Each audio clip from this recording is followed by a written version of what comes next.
Oh, hi, you guys, and welcome to today's show. Today, we are going to be running the Vault of Pallon the Pious, a prepared module from the KoboldPress. It's probably one of the easiest modules I've ever had to prep, to be fair, because of the way I usually set things up. You can see the prep stream. It's currently in the VOD. It literally took me about an hour to prep this one, if that. It just turns out this module was really good for streaming already. So I've done a small amount of prep for it, which is ideal. I'll take that any day. If you're new to the channel, welcome. Here are my social links. If you're not already a part of my Discord group, then you should be. They are amazing. It's an inclusive, family feel Discord community that will teach you if you want to be taught, and they'll talk to you if you want to be talked to.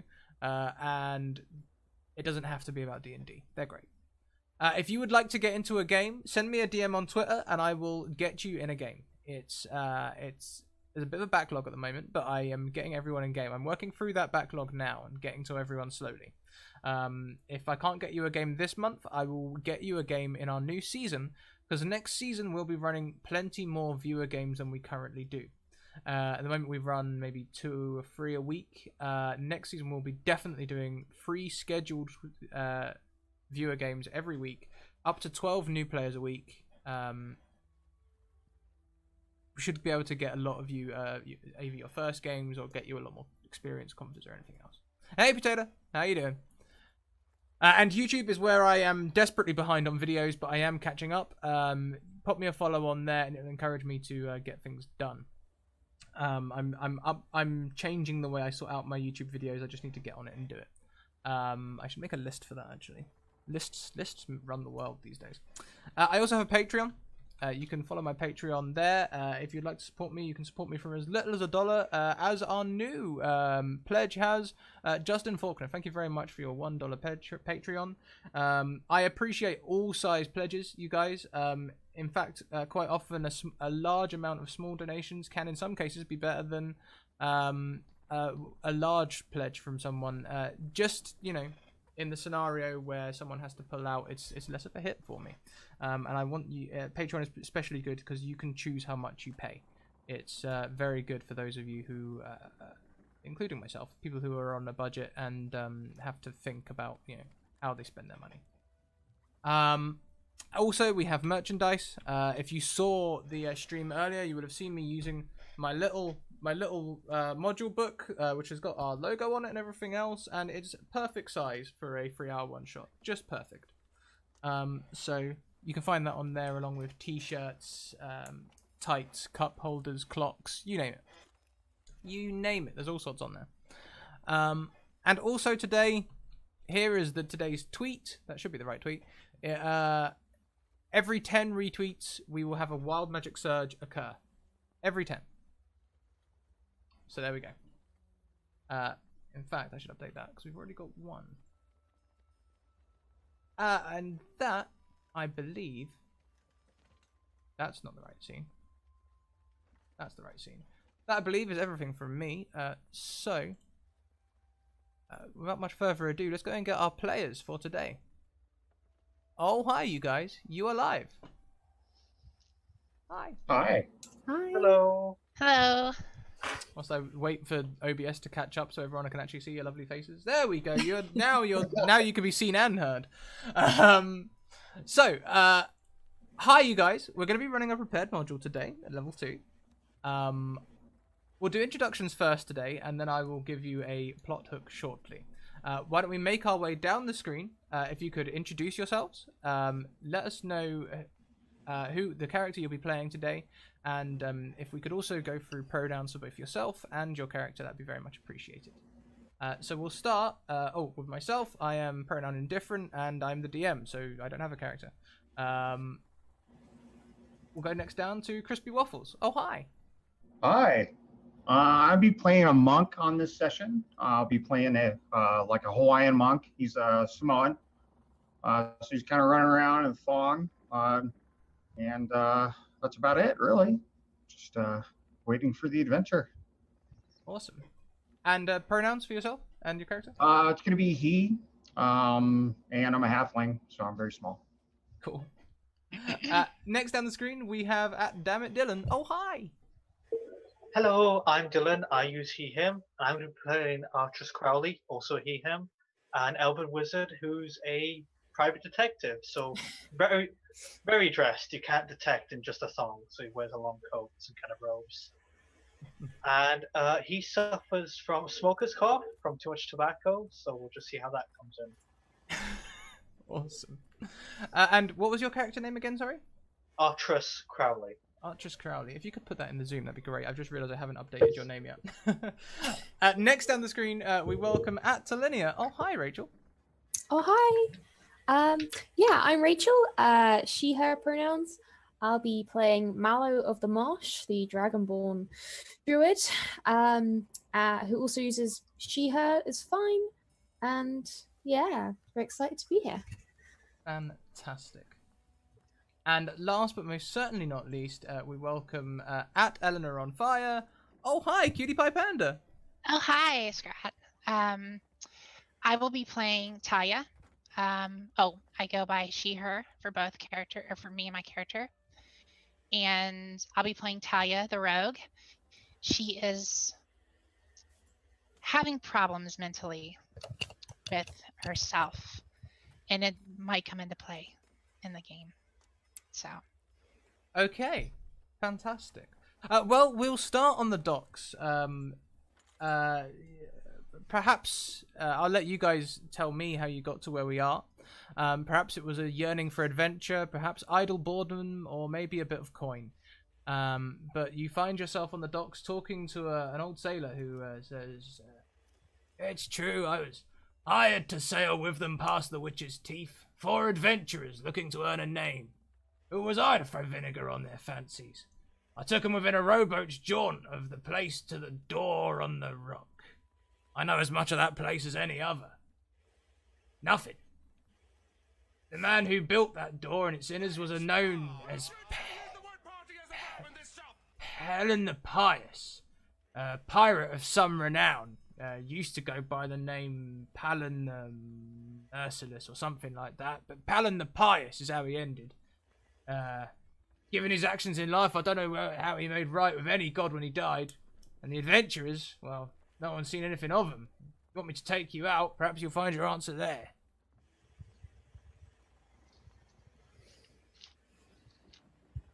Well, I ended up on the dock, coming here. I'm looking for some food, looking for some grub. It's been a long morning, man. Been out surfing. Tell me where the fresh catch is.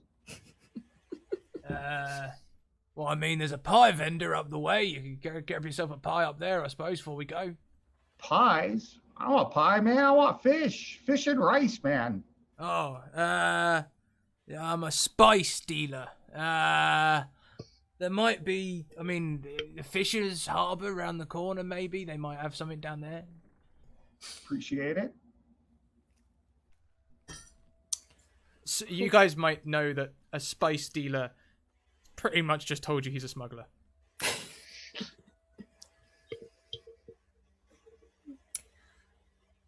Well, I am making my way slowly down the harbour. Kind of stop to listen to this chap speak. It's I look a little bit out of place. I don't quite know what to do with myself here.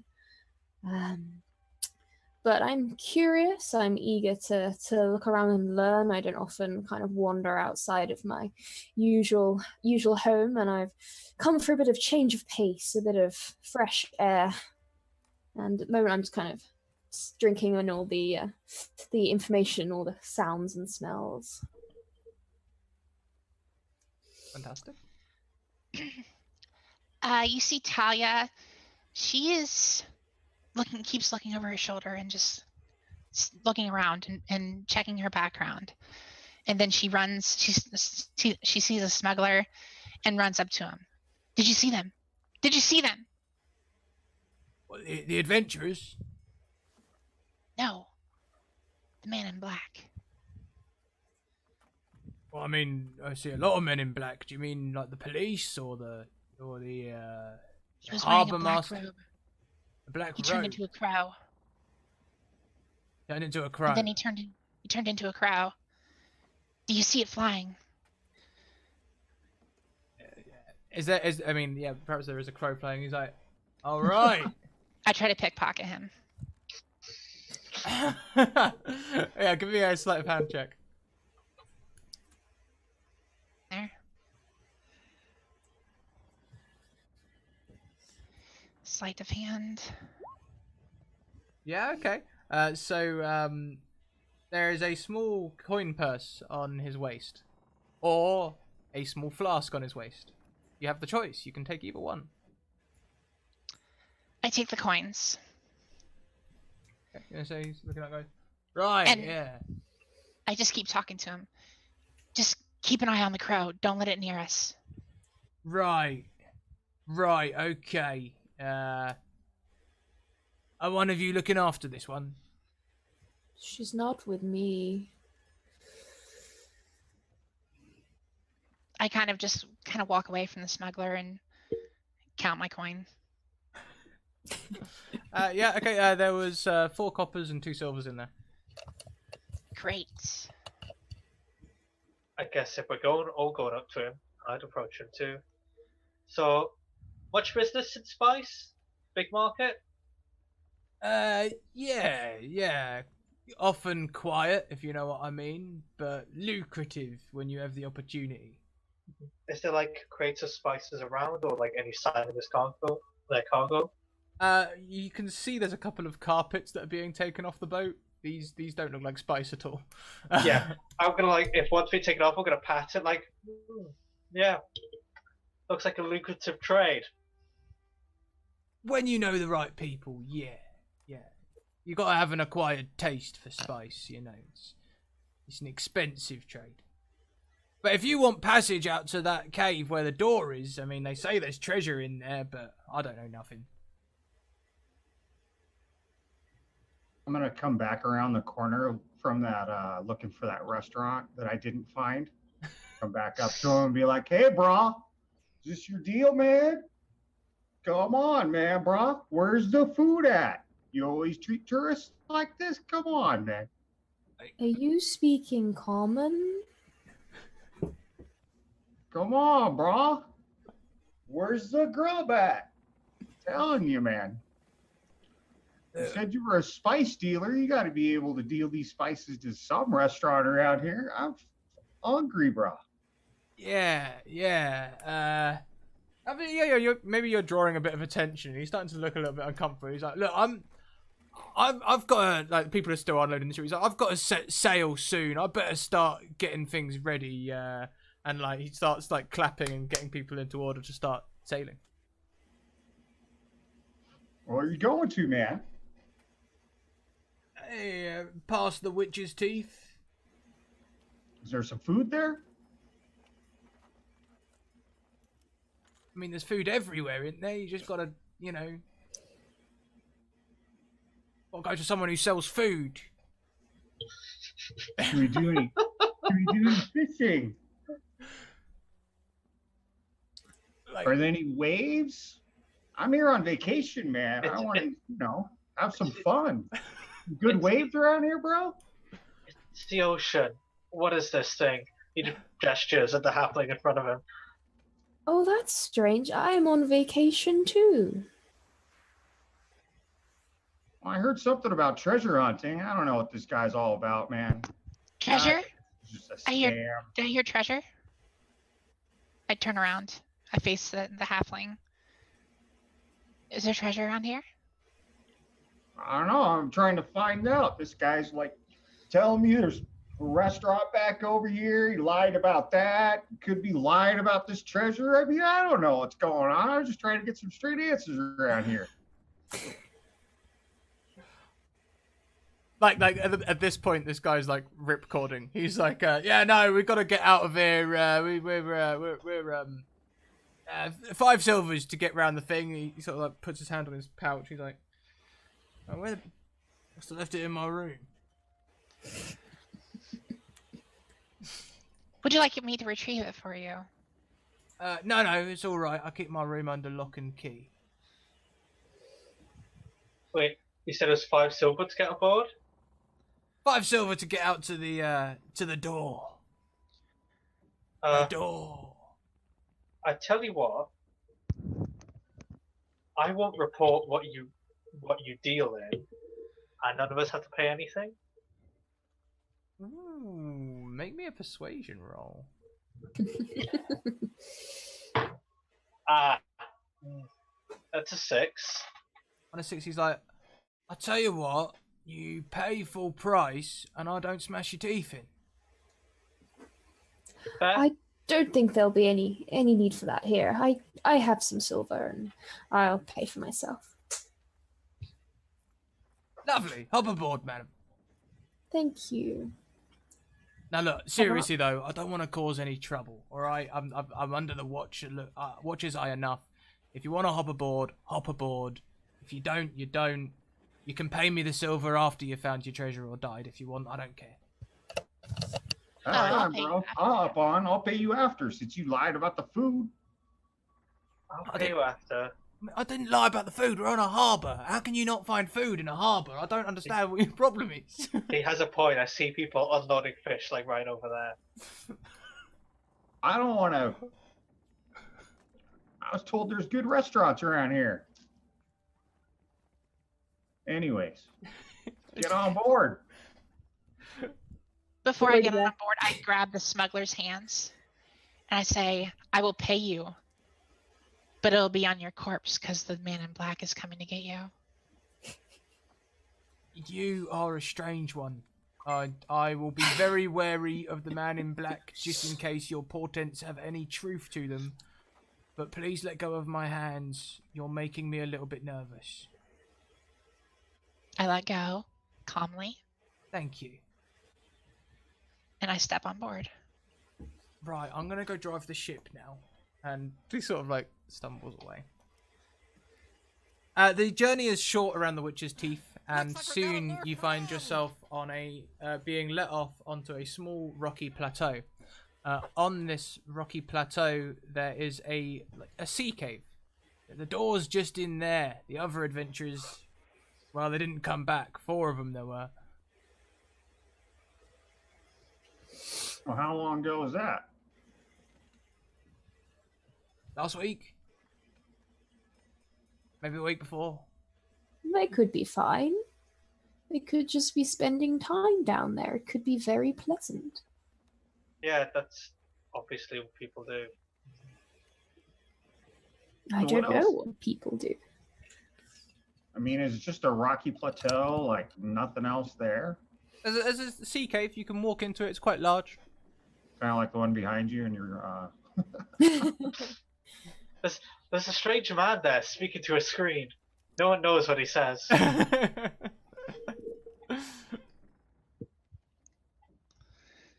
I will disembark and head towards the sea cave, kind of oblivious. I'll follow behind.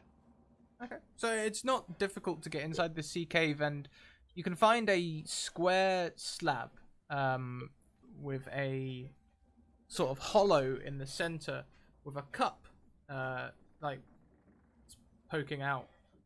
It's almost certainly a door, but it has no visible handle or hinges.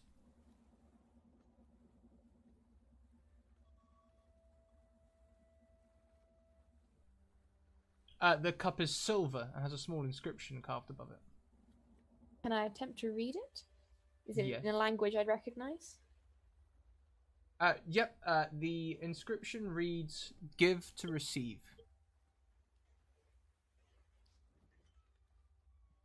I see. It looks like we're going to have to be more generous than we were collectively to the ferryman. So what, you want to put 2 bits in there? I'll put 2 silver in there, in the cup. Yeah. Nothing happens. Hmm. Give Could 2 silver I- back.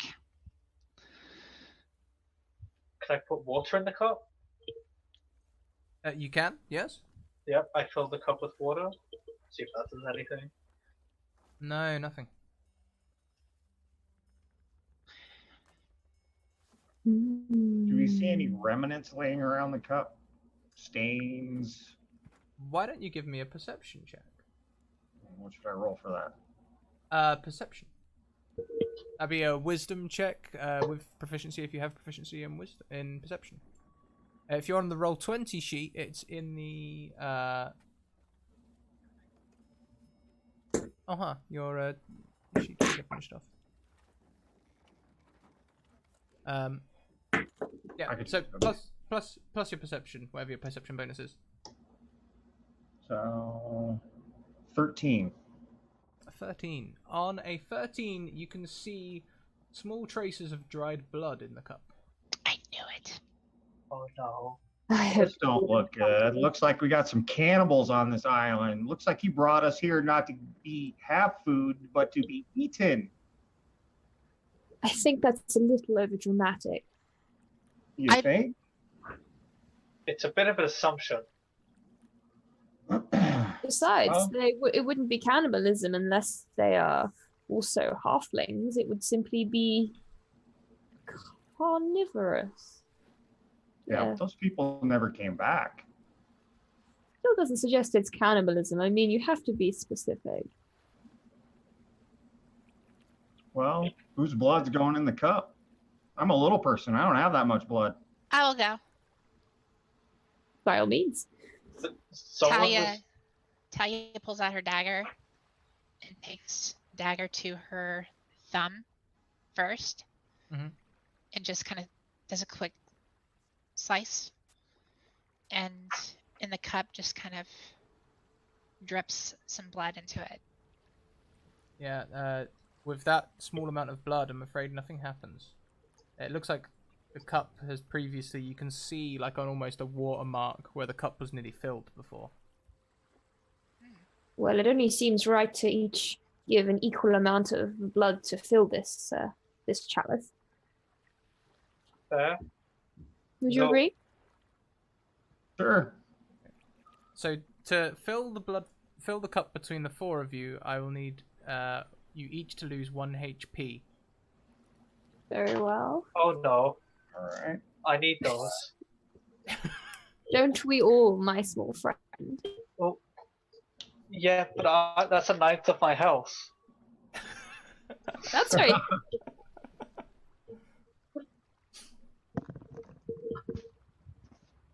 Okay, and as you fill this cup, it takes a little bit of time. You can hear a small mechanism above you click, and the door swings, it sort of slides backwards and moves aside. Ahead of you, there is a gravelly, rubbly tunnel. The tunnel descends below the waterline. The stonework is crude and unfinished. The floor is littered with loose stones. A thin layer of briny ooze coats the place. And at the I end see. of the tunnel, which you can see down, there is a small chamber. Is it lit by daylight? It's dim light down here. It's not daylight, it just seems to be like ambient light. Is it magical? It doesn't seem magical. It seems sort of maybe from the cave mouth itself is lighting part of the way down. There's also some like vegetation which seems to glow slightly. Can I take a handful of the vegetation? Yeah, sure. Yes.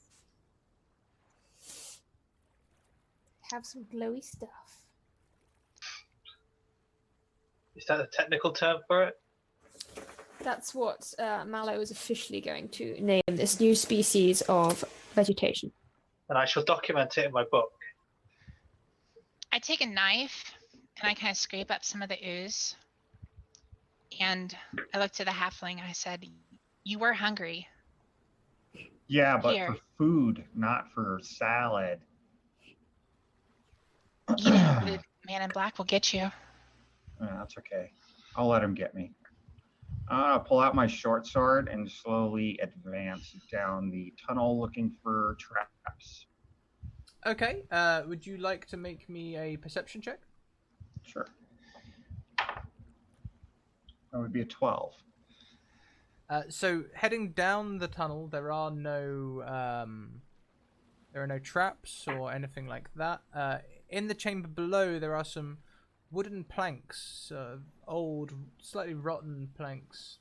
It's piled in a corner, and amongst them is a skeletal, hand, clutching a stone. And a stone. It just seems like a palm-sized sort of pebble. Sort of stone you'd skim, maybe. Interesting. Can I investigate this corpse to see if they've got any recognizable clothing or anything particularly standing out about them? So it looks to be a very old skeleton. All the clothing and skin is long since worn away. There's some ragged tatters still hanging on it. The only thing on it seems to be the stone, which it clutches. It's died holding this stone. If this thing has been here a very long time and adventurers have come through here, it seems odd that none of them have removed the stone if it was of importance. Maybe it's not of importance. Can I have a general check of the room? Just to see what else is going on in there? Yeah, sure. Give me another perception check. Nope. Okay, I'm rolling 3s tonight. That's an 8. Okay, yeah. On an 8, you can see the skeleton pointed out to you.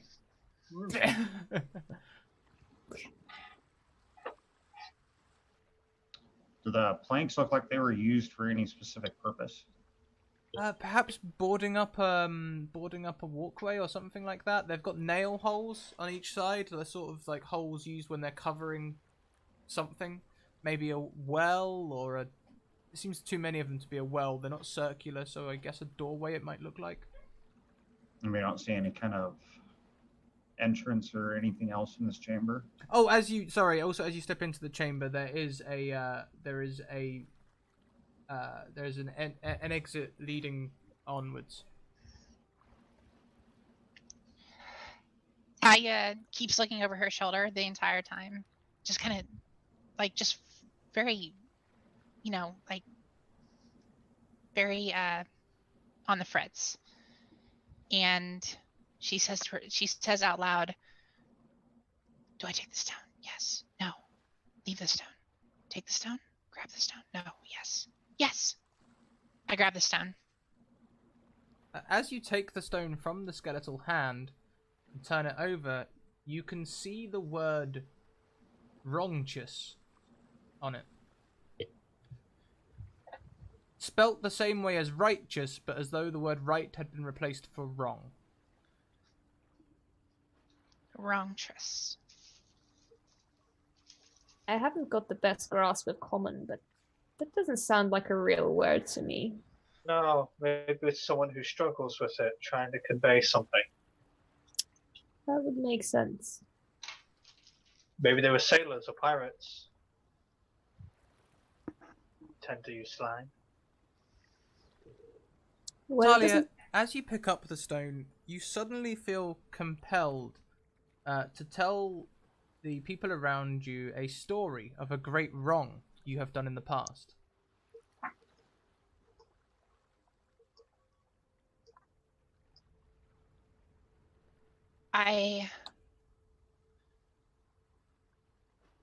There's something I must tell you about my father.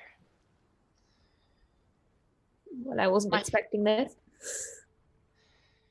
My father beat me and hurt me, and I ran away, and my mother came after me. My father eventually came after me as well. He wore a black robe and chased me down and told me to come back home. That's when I stabbed him with my dagger. And I believe I left him to die there that day.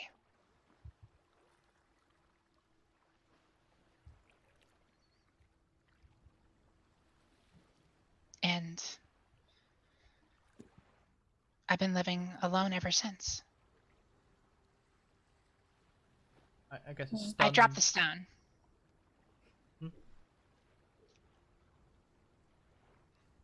Can you make me a DC 10 charisma check, please?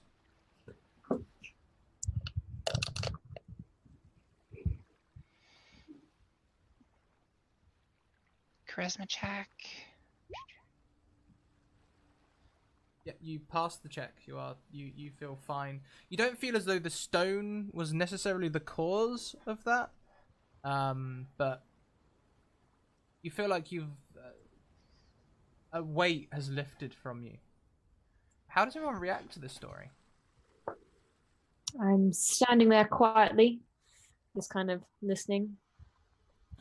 Looks like we got Don't a new know what friend. made you feel eager to tell us this, but it means a lot that you evidently trust us to the point where you can open up about the subject. Talia looks like she kind of had an anvil dropped off of her shoulders, and she just kind of. I don't know why. I don't know why I said that.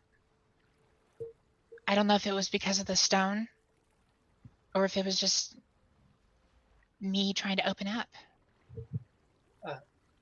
Artress would step forward, and if Talia lets him, put a hand on her shoulder, and just say, "It's always good to confess to one's skeletons in their closets, even if you're not on trial. It eats you up inside."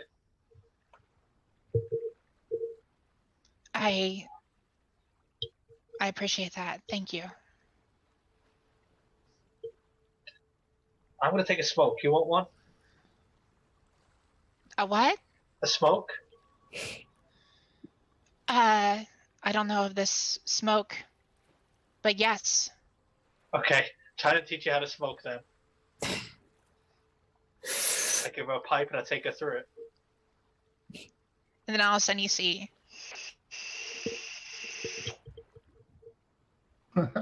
I like this smoking. Yeah, it's relaxing. Is there anything else you guys would like to do in this room? I'd like to break out a torch, light it on fire, and take a look down the other exit from this room. Yeah, I'm kind of using my glowy vegetation as like a Mhm. some kind of light source. Yeah. If you need light, I just click my fingers and do dancing lights. I put 3 orbs, one Well, with that's showing off. Jin, one with Mallow, one with me. Well, now that it's well lit up, I'm quite laid back in my GMing style, guys. Anytime you guys want to make a check, you don't have to check with me. If you want to do a perception check or anything like that, you can do the check and then tell me what you're trying to achieve, and I'll give you relevant information. So, if you guys would like to make perception checks down the corridor or anything else, Go for it. please do. I'd like to make a check to see if these boards are actually boarded up to keep us from proceeding down the hallway. Now we'll see if I remember how to use D20. Roll 20 even. That would be a 10. Oh no, that's a 7. Yeah, no, on a 10 and a 7, it's I'll tell you what, with the lights we'll give you both advantage. Why don't you both take an Oh, advantage? lovely. Yeah, benevolent GM. Yeah. Do you want us to re-roll? Yeah, do a second roll. You can take the highest of the two. A little bit better. 13. Both of you score a 13. On a 13, you can see there is a worn path that leads into a wall in this room. Maybe this is something to do with some sort of secret passage or something. You can also see the board marks are over on that wall, as though they were a temporary order until something better came along. Can I touch the wall? You can. My claw? Except you can't. Ah, Your claw passes straight through it. this wall is fake, my friends. Unusual. Before I proceed, I would like to rip off a piece of cloth from my shirt and wrap the stone that I dropped and put it in my pocket. Okay. You can do so. The door is it's like a minor illusion. It's just 2D. Once you pass through it, it's as soon as your eyes pass, you can see further on. This looks to be some kind of it's a circular chamber with a simple stone altar along the far wall. Scattered on the floor are a dozen stone tablets with carved inscriptions, and 4 slumping figures occupy the space directly in front of the altar. Can I pick up one of these stone tablets and attempt to read what's upon them?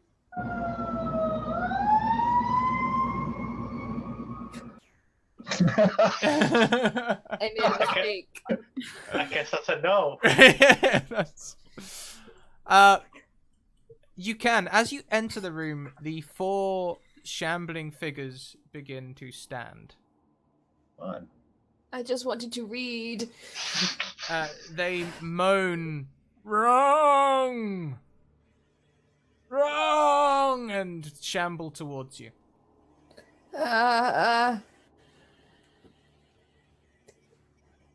You seeing this? Are they ghosts or are they actually like a physical? They're physical. They look a lot like perhaps adventurers. Great. There are 4 of them. Now it makes sense. They Yeah. didn't enjoy the ambience after all. Well, I immediately is there any like large boulders, any kind of anything to hide behind? There could well be. As you begin looking for a place to hide, why don't we all roll initiative? Had to. let's do it.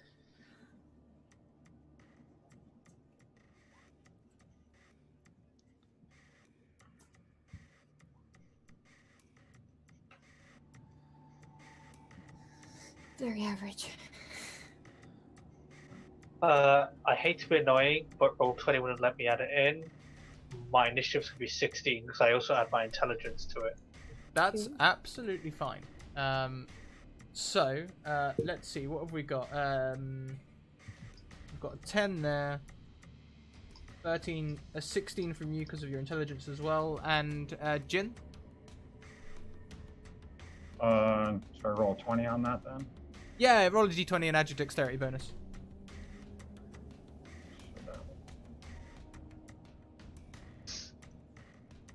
Okay. Well, I mean, that's still better than the zombies. I mean, you know, so, Mallow, you can see these are malicious. They're heading towards you. They're grasping. Okay. Are they within 20 feet of each other? Currently, yes. Great. Okay. Then in that case, I am going to go ahead and cast Fairy Fire in a 20-foot cube so that I can catch all of the zombies. Mm-hmm. And they have to pass a dexterity saving throw of 12. Fantastic. Okay. I realise as well that I've completely got them initiative orders the wrong way round, straight off the bat. But I was gonna say, I didn't think we'll go with it this round, and I'll switch it up next round to go back into the correct order. I mean, it's actually good they're going first with the very fire. It's fine. True, works in your advantage in this case. So is that 2 successes and 2 failures? Yeah, looks like. Okay. So can you tell us what happens on the conditions of Indeed. So 2 of the zombies, as they shamble towards us, are suddenly enveloped in this sickly glowing greenish light that makes them very obvious to pick out. And any attack roll against an affected creature or object has advantage if the attacker can see it, and the affected creature or object cannot benefit from being invisible. Excellent. So we'll go to Talia next.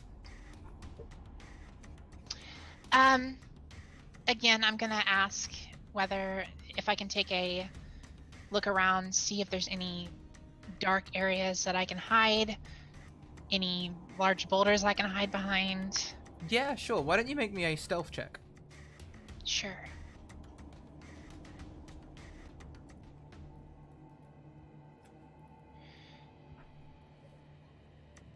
Yeah, you know what? There's not much, but where others might just see a slight fold in a wall, you see a good spot to hide, and you can find a spot in the wall where you are nearly completely obscured. I'm going to not go to a knee, but kind of crouch down, slide out my rapier, and prepare a sneak attack. Okay. Okay. So, yep, and with that as well, you do still have an action, so if you wanted to, you can hold that for one of them to walk past you. Is that what you're...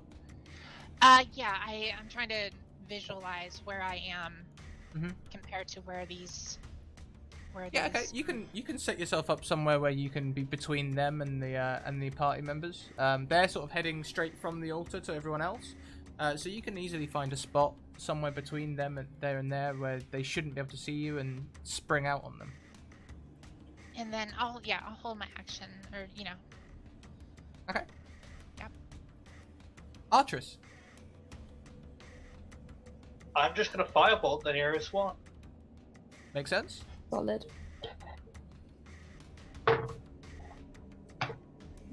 That's a 13 to hit. A 13 does indeed hit. Okay. Yep, that's a solid 1 point of fire damage. Ooh. Yeah. Well, okay. 1 point of damage is still 1 point of damage. You know, it's more of a fizzle than a firebolt, but it does damage no less. I gave them a good tan. I hope they remember that. I don't think they're on their holiday anymore. Well, it's never a bad time to get a tan. So next up is Jin. I'll attack the nearest one with my short sword. Sure. That'd be a 10 for attack. Plus your proficiency and strength or dexterity. That'd be a 13 altogether. 13, that hits. And then we'll roll 5 points worth of damage. Fantastic. So yeah, on your attack, you hit. We'll make it the same one if you like. The same zombie that Artress hit. All right. Yeah. So you hit it. It's now singed and slightly cut. It's wrong, and that one, having close quarters with you, will attack. I haven't forgotten your held action, Talia. It attacks you. It slams into you on a nat 20 attack. Oh. To me? No, to Jin. to Jin. Dealing 11 bludgeoning damage. I'm unconscious.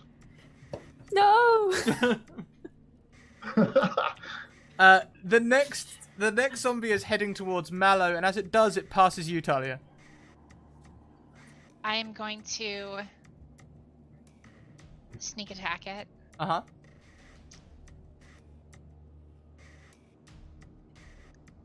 First, I need to. I'm gonna do this first.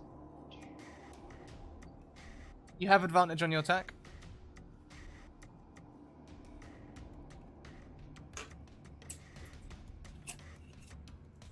Is that right? Yeah, that's fine. So the 14 or the 13, either of them hit. You can attack with your sneak attack bonus. Yeah, I have a question about that real quick because I'm having problems actually attacking or using that as an attack. Okay. From my character sheet. Yeah, let's have a quick look. Where are you? You are Talia. So what you can do to roll your attack is your rapier. You say you can just click on the word rapier, and it will appear in the chat box if you do that first. Yeah. And now you can see that's another attack that would hit. If you click in the chat box on the word rapier, it will deal your damage.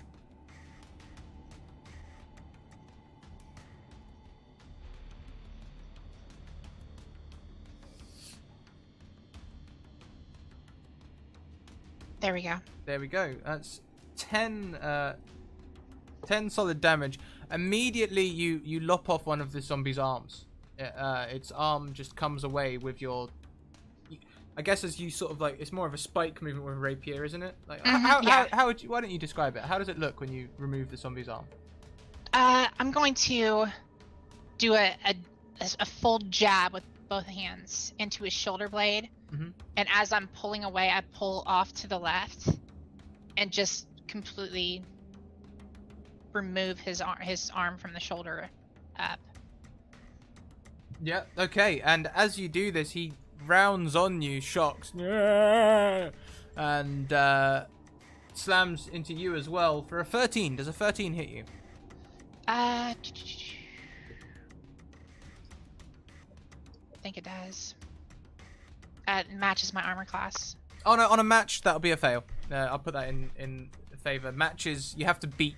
I see my armor class as a DC personally. You have to beat it. That goes for all DCs and everything. If it's a DC 10, you have to beat it. Got it. So he does not manage to attack you. He slams into you, but he's essentially armless. We've just had a donation there. Tony donates for 3 nat 20s and 2 nat 1s to be handed out at random. So, what I'll do is I'll just do that quickly. I'm gonna give it a D5.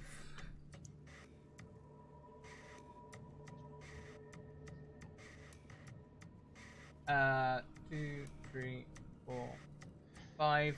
So, number 2, Crispy Waffles, you get 2 nat 20s and a nat 1. Talia, you get a nat 20, and Mallow, you get a nat 1. Sounds about right. Yep, you're welcome. Thank you. Yeah. Yes, thank you. I'll just say thank you for the roll. So another zombie slams into its head. Another one's heading towards Mallow. Does a 13 hit you? These zombies are rolling very well today. Yes, it does. Oh dear. How about 3 bludgeoning damage? That seems Fine. better. That seems better. And the last one is going to approach probably Arturus. Arturus, you were near Jin, and he's down. So a 9. Does a 9 hit you? No, it does not. It just shambles sort of into you. You can just dodge out of the way.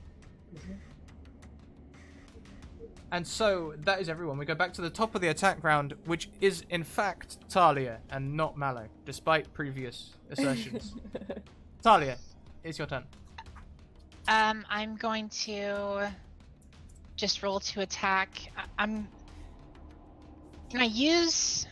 No, never mind. I'll just. Fire lasts 1 minute, by the way. What's that? The glowy stuff lasts a minute, by the way. And what does that do again? It gives you advantage when you attack them if you attack the glowing ones. Okay. Which will also So grant you sneak attack. Oh, really? Uh-huh. Okay. So I'm going to go for the head. I'm going to attack and try to pierce the same one that attacked me into the head. Mm-hmm. Sure, give me that rapier attack. Yeah, so the 17 will hit. You can actually roll those by just clicking on rapier in your character sheet. Oh. That's what the first. So if you click rapier again, I'll show you. It's you can see it on the one above. You've got the 2 numbers. That's the one on your left is your first attack, and your second number is if you have advantage or disadvantage. But we'll take the 17. The 17 does hit. Okay. If you click rapier, then it'll do. We can just do the damage easily. So you can just click on rapier, and it'll work out all the damage for us. I'm sorry. I'm new to this. No, please never be sorry. That's one of the things I enjoy most about this channel is teaching people new things. So if anything, you're enabling me. I love it. Perfect. So that's another 10 damage. How does it look when you destroy this creature? I do another attack with both hands, and I pierce through the back of, or through the. After he attacked me and kind of spun around, I put my rapier through his skull and lift it up and just kind of split his head. Yeah. In half. His arms go limp. Well, his arm goes limp to his side, and you can feel the weight of him fall on your sword.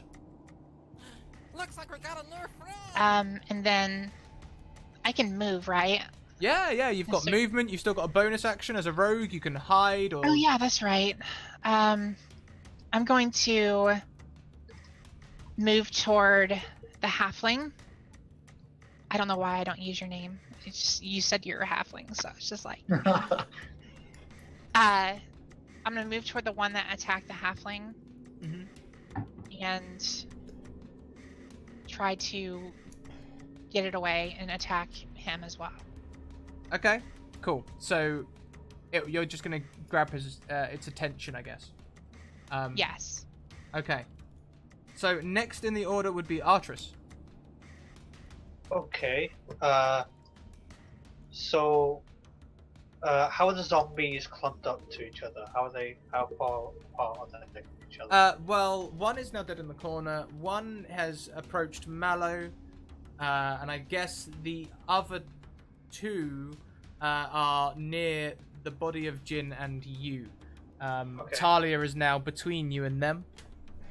You're within 5 feet of each other, I guess, so you guys can work together if you would like. All right. Okay, so the two are within 5 feet, 5 feet of each other, I assume. Yes, yeah. Okay. Talia, how do you feel about dodging something for a second as I throw an ice knife into one of them? I feel very confident at dodging. Okay.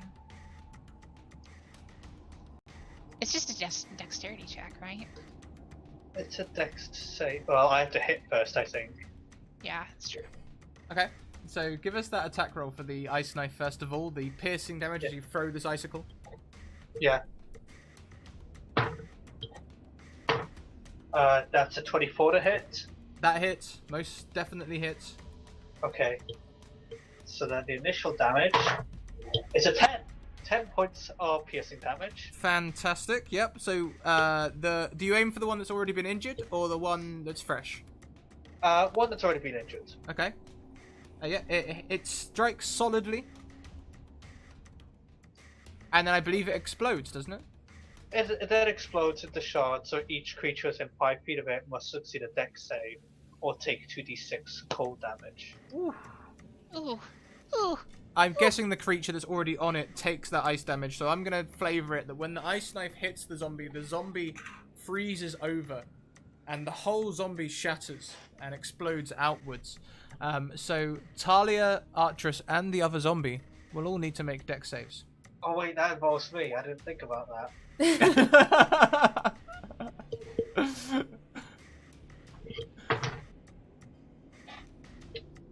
I don't make my own DC. I could take myself out with my own spell. Okay. What was your DC? My DC is a 14. Oh no. Oh dear. Just saying, I'm the only one with healing spells. I ain't got many slots. Okay. That's 7 points of cold. Oof. So the 7 points hit the other zombie. They also hit Talia. Do they hit you as well, Artris? Yeah, I'm on 1 hit point for my own. You know what? I'm facepalming. You know what? Don't let me do anything. I'm the biggest danger to myself. Who lets me play this game? Mallow, it's your turn next. So 7 damage, right? Yeah, you take 7 Total. Yes. Yeah. Yes. Firstly, I would like to sigh. That's a free action. You can do that. Good. Then I've still got one of them right on top of me, right? Yes, indeed. All right. Is it a glowy one or a normal one? All of them are normal. Okay, cool. As in, because 2 of them had the thing on them. Oh, the fairy fire. Yes. This would be another one with the fairy fire on it. Yes. All right, cool. I will just whip out a big gnarly quarterstaff that was kind of under my cloak and try and give it a good old thwack. The classic good old thwack. The good old thwack. Sure. Okay. technically have advantage, so I'll roll twice, which is just as well. Oh, thank God, that was better. Yes, the 19 hits. All right, cool. Damage. It's a d6 plus 2. Oh, okay. 7 points of damage. Awesome. So one glowy and one plain zombie now. They are both sitting around 7 hit. They've both taken 7 points of damage. They're both looking, you know, sort of shamblingly okay. You know? They're not a shambles. Yeah, I mean, yeah, this is a bit of a shambles, but they're okay. Jin, could you please make me your first death saving throw?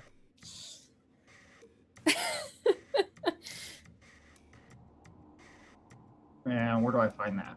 It's just a roll of a d20.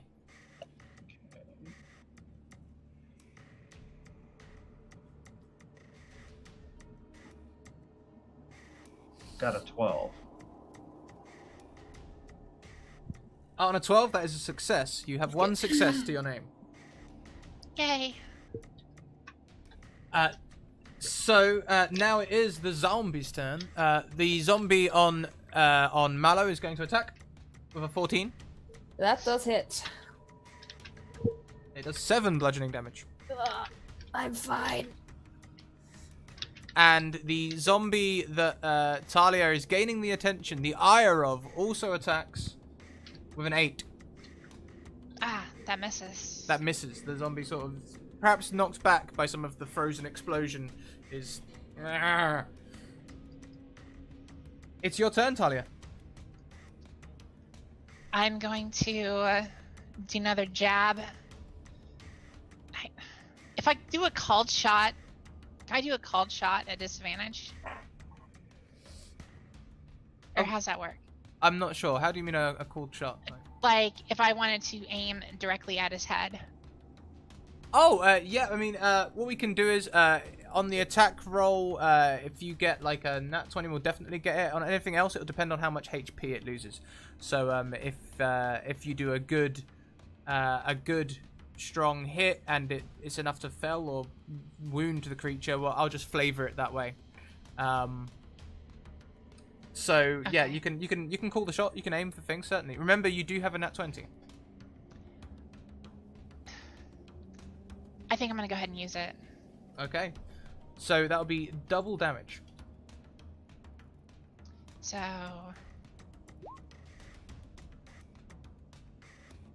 And then do I just hit it again? Yeah, just use the rapier, just to go for the damage. Just go straight in for the damage. You've used your nat 20, so your roll is already done. We're just using that for the damage. So that'll be 18 damage. Ooh. How do you do this?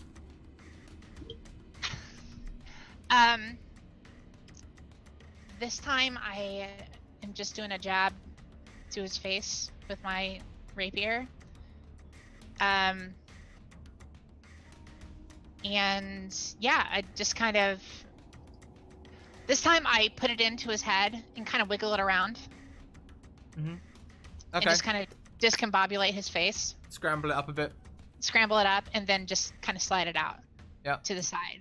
You can hear, like, all of you will hear the uncomfortable cracking and creaking of bones as this rapier rattles around the inside of the skull, making mush of this zombie. I'm morbid. Please forgive me. Head porridge. Head porridge. Yes. Artress! How you doing? Got okay. Wishing for death after that noise. So there's still one shambling individual. Well, there's two. There's me and him. Mm-hmm. I'll just firebolt them. See if that hits. Yeah. This one is the glowy one, so you have advantage. They're a glowy boy. That's a natural 20. Boom. Yes! Roll us that damage. 9 points of fire damage. 9 points of damage. The zombie is engulfed in flames. It doesn't quite go down, but it's now parts of its skin and flesh are melting, and maybe its shamble is a lot more shambly as it's struggling to move. Okay. Any other actions for you? Yeah, for one movement, I'm gonna go get close to Jin to try and make sure no one decides to finish Jin off, Okay. be it the zombie or our strange friend. Talia. Yes. No, not Talia. Sorry. I keep getting your names wrong. That's what started this problem. Mallow. Cool. I will attempt to finish the zombie off with another kind of jab with the quarterstaff. The classic thwack, I believe. Let's The classic whack. let's have it. And still advantage. Indeed. Yep. Nice. Nat 20. Please Oh, deal jeez. double damage. In fact, it's going to be enough. Whatever it Okay. is, it's going to be enough. So how do you do this? I'm just gonna smack it really hard to the side. I'm not too keen in being quite so close to the fire. I'm not a fiery dragonborn. I just want to like clatter it to pieces against the adjacent wall. Yep, 100%. You smush it. You smush it against the wall. Before we exit combat, Jin, I'd like you to make me one more death saving throw, and then we'll exit combat, and you guys can carry on. So you have one success and one failure. All right. And we exit combat. I give the control back to you guys. I look a small fry.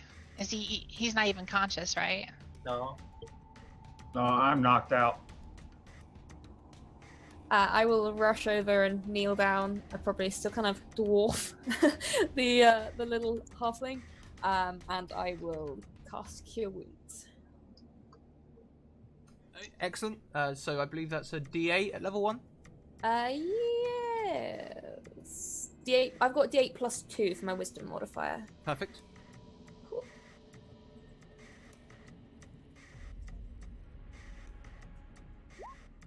Nice. Very nice. So yeah, Good roll. you Good are roll. back up, Jin. You are back up on 8 HP. Okay. You're right. You That was rough. Holy cow. you got a bit of a bite mark in you. Really. So what were these guys doing in here, anyways? Well, there are 4 of them. We may have discovered the fate of the intrepid explorers that lost their way down here. Do they have Well, you- anything decent on them? These zombies, or have they been here? They all kind of broken up. Why don't we have some checks? Okay. Is this investigation? Can be. Yep. Investigation, perception, Don't know why. survival, whatever you guys feel is appropriate. Let's Ooh. investigate. Let's go. Survival, I think.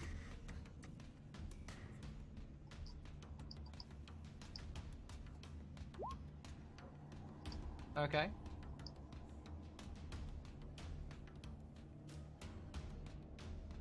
So, their swords are already tainted by the rust of a couple of weeks of salt water's effect, so they're already pretty rusted. Can I kneel down beside one of the swords and attempt to use mending? It's my other cantrip. Yes, you can do. It's a regular short sword. Nice. Never have enough of those. Also, on your 15, you will find a small coin purse in one of the jerkins of the adventurers.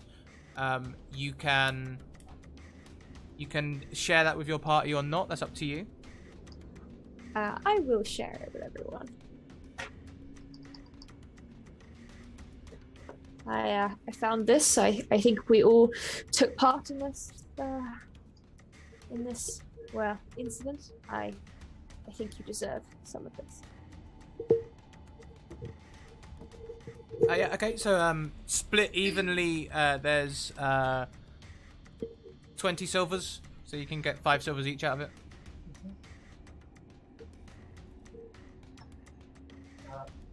Archers is just coughing heavily into his hanky, so just hanky heavily takes some.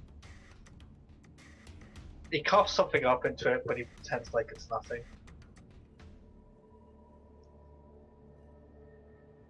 Ugh.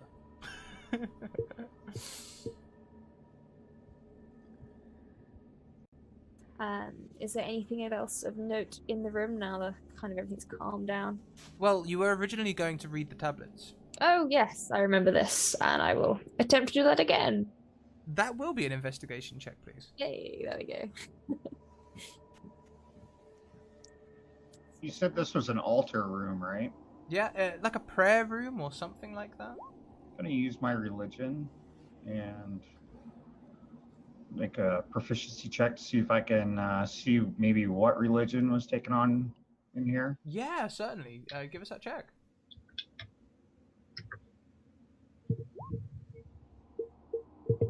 Sorry, wrong one.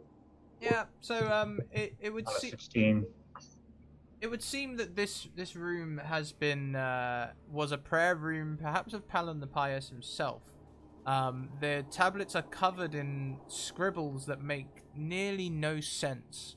They're words that just don't follow each other at all. It's very much like, you know, rat hath coin water dog. Very sentences that don't make sense. There's no structure to them. There's no prose or anything. It's very strange. However, on your nat 20, you will discover that the first letter of every single word spells out a message.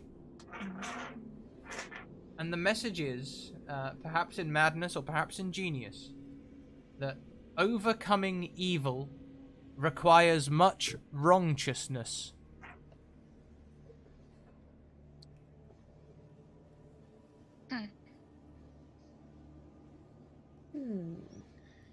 I slip my hand into my pocket and pull out the stone still covered in the cloth.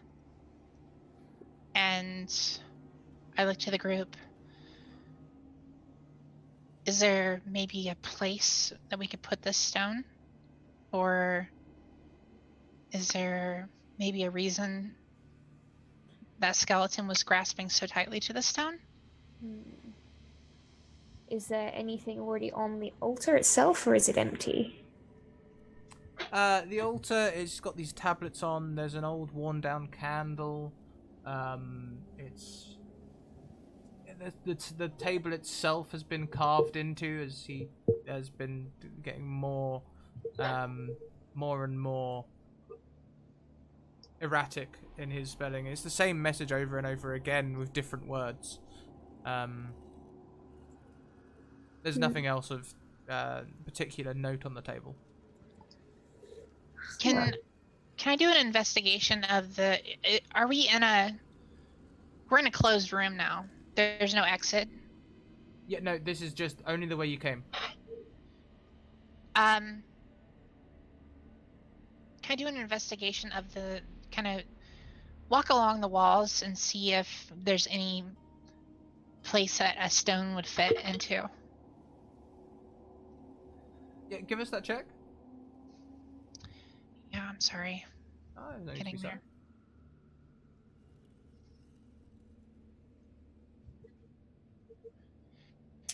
Investigation. There.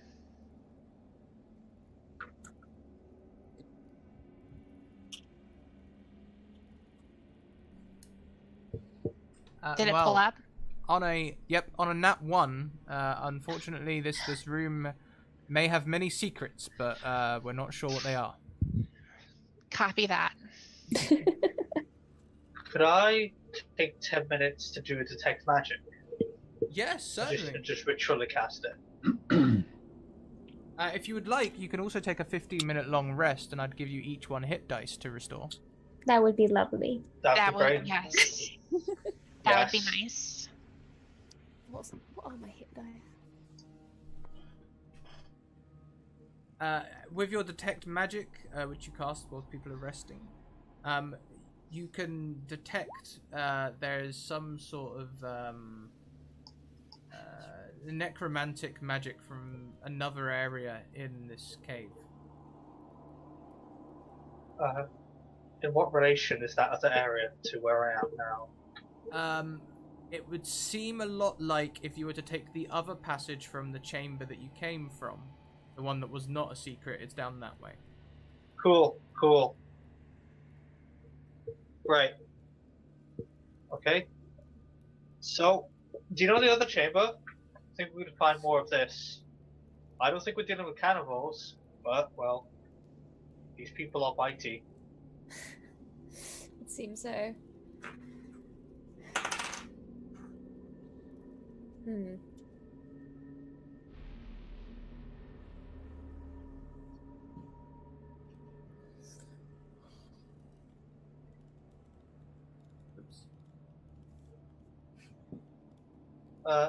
One of the zombies stands back up. It was the first one killed.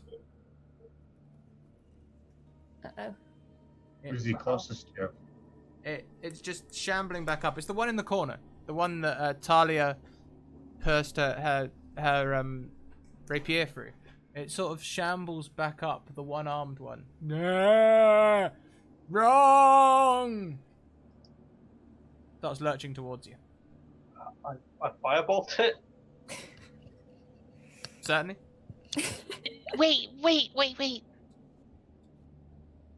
I have an idea. Right, can you speak to the dead? No. Just kind of a shot in the dark here. Can I put the stone? Can we restrain this zombie for a matter of seconds? Somehow? You could try. Does the 11 hit? The 11 does hit, yes. Okay. Mm. So I'll just roll damage while we think away. That's 9. Yeah, it's obliterated. The zombie explodes. Relayed Talia, perhaps. We could try put the stone on the altar, but can't see why that would have a consequence. I was thinking maybe putting it in the dead's hand to see what it would do. I don't know. Oh, this is awkward. I'm sorry about that. It happens. The dead are dead. Yeah. Probably the best way for them to be. Gestures with his hand, trigger fingers.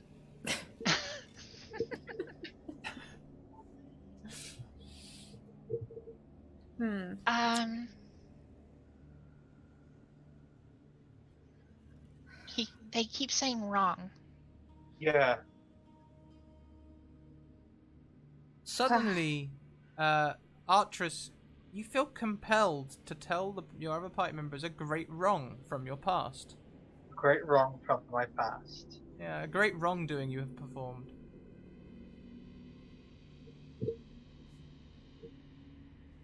I lied, I cheated, and I swindled a good guard out of their job because it helped me finish a case. They lost everything, and they drank themselves, and they fell into a river. That's very dark. Sad. It is. Yeah, Perhaps- Why are you telling us this? I'm just feeling really guilty. Maybe it's because I just attacked the zombie out of the blue. Come on, bro, lighten I up mean, a that little was bit. man. self-defense. Does this place wish for us each to confess to some kind of wrongdoing before it will let us pass? Maybe it's convinced everyone is in some kind of wrong, and it wants to spread it to whoever comes in.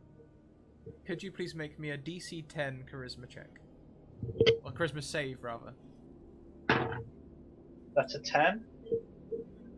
Was a match. On a match, you take 1 level of exhaustion, Oof. as the weight doesn't lift from your mind, instead it weighs heavily on you. Okay. Can I ask a quick question? Does this count as a short rest while we were on beforehand with the hit dice? Yeah, it does. Okay, cool. I would use my arcane recovery to supposed to fall back, but I'm exhausted now. That sounds good.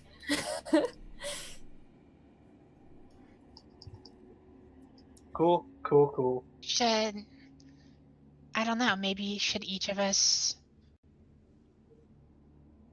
explain a wrongdoing in our past to see what happens? Well, I feel like shit, so I don't think it's a good thing. But perhaps that's the point. Perhaps it is making us face this guilt before it will let us continue. Or maybe if we stay here long enough, we get so exhausted we end up like those people, gesturing at the bodies in front of them. True. Perhaps if you have already tried once, Talia has already tried, maybe if we all have one stab at it and nothing happens, then we will know to look for some alternative. No harm in trying, I guess. Yeah, but does he have the stone or Talia still has the stone? I still have it. So you didn't have to touch it. That's some bad juju, man. I think we should get out of this room and continue on, try to figure stuff to go check out this other corridor. Was there another corridor? Yeah. Oh, there was. I was gonna say, I was like, wait, is there another corridor? Yeah, this was a secret corridor that you found. Ah. I'm gonna go back into the other room that we were in. Still have my torch and look down that hallway that we saw. I hold up my glowy stuff. You can see further down there's like a door leading into a room. The door is open. What kind of a door is it? Just a wooden door. It looks quite rotten. Licked by the sea, perhaps. It has iron bandings on it which have rusted long since. Okay, and there's no other discernible marks on it? It doesn't look so. It doesn't look as though it's been moved for a long time. It sort of rests on the floor. There are holes in it? Can I peek through it? Oh yeah, the door's open, so if you want to peek through the doorway, you can see through. All right, and how much further down the hallway or can I see? You can just see a little way. It looks like this is a room rather than a hallway. It looks like it opens out. Excuse me. Oh, all right. Well, carefully go into this next room, looking around. I will follow close behind. I will follow while I cast Mage Armor on myself. I will bring up the rear. Unlike the entryway, this chamber features carefully built stone walls. Some craftsmanship is evident in the stonework here, and the far wall suggests the frame of a door sealed by rock. Heaps of stones sit on the floor of the room. Like a cave-in? No. As you look at the stones, they look like small palm-sized pebbles. The sort that you would skim. Written on them? The ones with the writing facing upwards say Wrongtious on them. Oh, man. Don't know if we want to touch those. Yeah. Maybe you should put it back. Yeah, is there a pile missing a stone? No. Beside the door, there is a hole that looks roughly palm-sized stone-shaped. I suppose it could hurt, but it still could be worth trying. Yeah, I've already been knocked out this. I don't think our friend Talia has taken any form of injury thus far. Perhaps. No, I did. I took the ice. That's true. No. You took it from your own friends, yes. Yes. Friend is a strong word. We're all friends in this now. You shared a smoke with me. I would consider you friends. Okay. Is there anything else in this room other than just like a big square room with piles of rocks laying around? It looks very neatly constructed. This room, it must have had a purpose at some point, but for now, that purpose is forgotten. Perhaps this stone frame, it looks very much like, if it was a secret door, it would have been like the one in the previous room. So this is clearly some sort of test. I see. And you said there was another chamber beyond this room? There's a... Just this is... Just so the archway? Yeah, it's just the framework of the door. And there's rock, sealed by rock. Alright.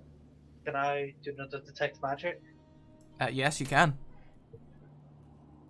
As you take the 10 minutes to cast that, is there Actually, as you take the 10 minutes to cast that, Mallow, you suddenly feel compelled to tell everyone about your greatest wrongdoing. Listen here for a moment. I have something I too must confess. I have lived on my own for a very long time, as you can probably see, in the swamps, not far from here. And there was a time when I was guardian somewhat of this place, and I came across a young human who appeared to me to be hurting a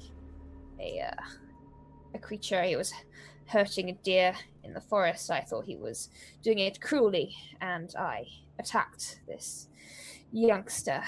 And turns out he was just hunting for his family. And I tried not to stray out of the swamp since then. I did not want to show my face as much amongst other people. I will never forget the look on his face. Yes. Arcturus is still focusing, but it's like, no offense. Me and Talia killed people. It's not I'm not a murderer. I'm not a murderer. No. We got people killed, so like, that's bad, but it's okay. It's fine. What I fear, though, with my wrongdoing is that I'm not sure if my father is actually dead. Yeah, I'm not sure which is better in your case. I mean, if it's any consolation, he sounds like an asshole anyway, so. As the detect magic ritual is completed, strong necromantic energy in this room. Great. Anything on the door? Not on the door. It's very present around you, as though it's amongst you, but you can't see it. Is there any kind of like focus, or is it just like radiating off all of us? There are 3 points of focus at various points in the room, not in relation to any of the room's features. Okay. But, sorry, just geographically, where are they in the room? Because Archers would walk to those points just to see if there is anything there. Yeah, okay, so we'll just dot them around reasonably equilaterally. You know, let's say there are 3 points around the room. You can head to the one closest to the door or one of the ones further away. You would start with the door. That seems like a logical point of order. The one closest to the door, strong, very strong necromantic energy coming from this. It feels like it could potentially further drain your strength, but you can't physically see anything. Okay. You did mention the area where the stone was. Yeah, there's like a little niche in the wall. Mm-hmm. Yes.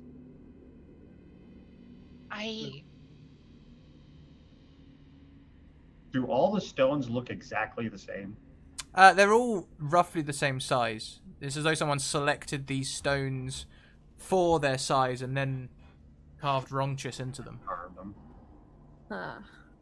Could one of these stones actually have righteous engraved into it?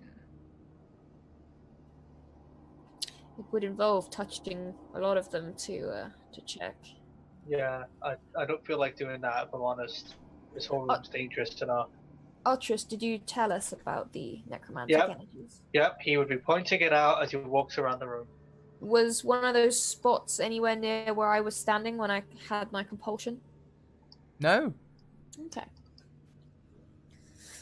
As you investigate, do you touch any of the rocks? Oh, God, no.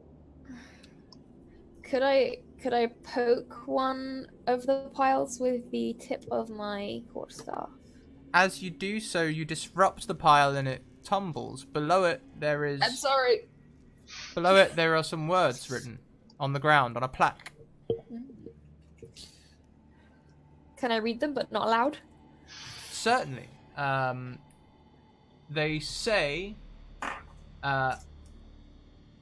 do wrong to begin judgment. I'm clearly going to have to kill one of you. No. There is another large pile which could be covering potentially another plaque. I'll go and knock that one over as well. Do wrong again to do right.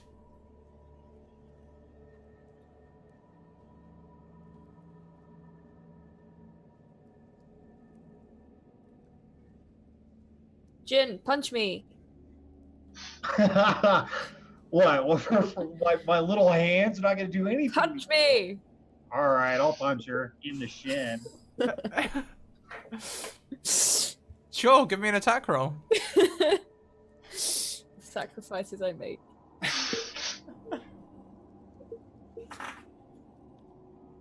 Like I missed. Yeah, no. You're too big. Perhaps like you're maybe a bit too trepidatious about this. You're sort of like, yeah, okay, I'll punch you. Maybe. I want to investigate this niche that's in the wall. Yeah, sure. Give me an investigation check. 18. On an 18, the stones in this room would fit through this hole perfectly.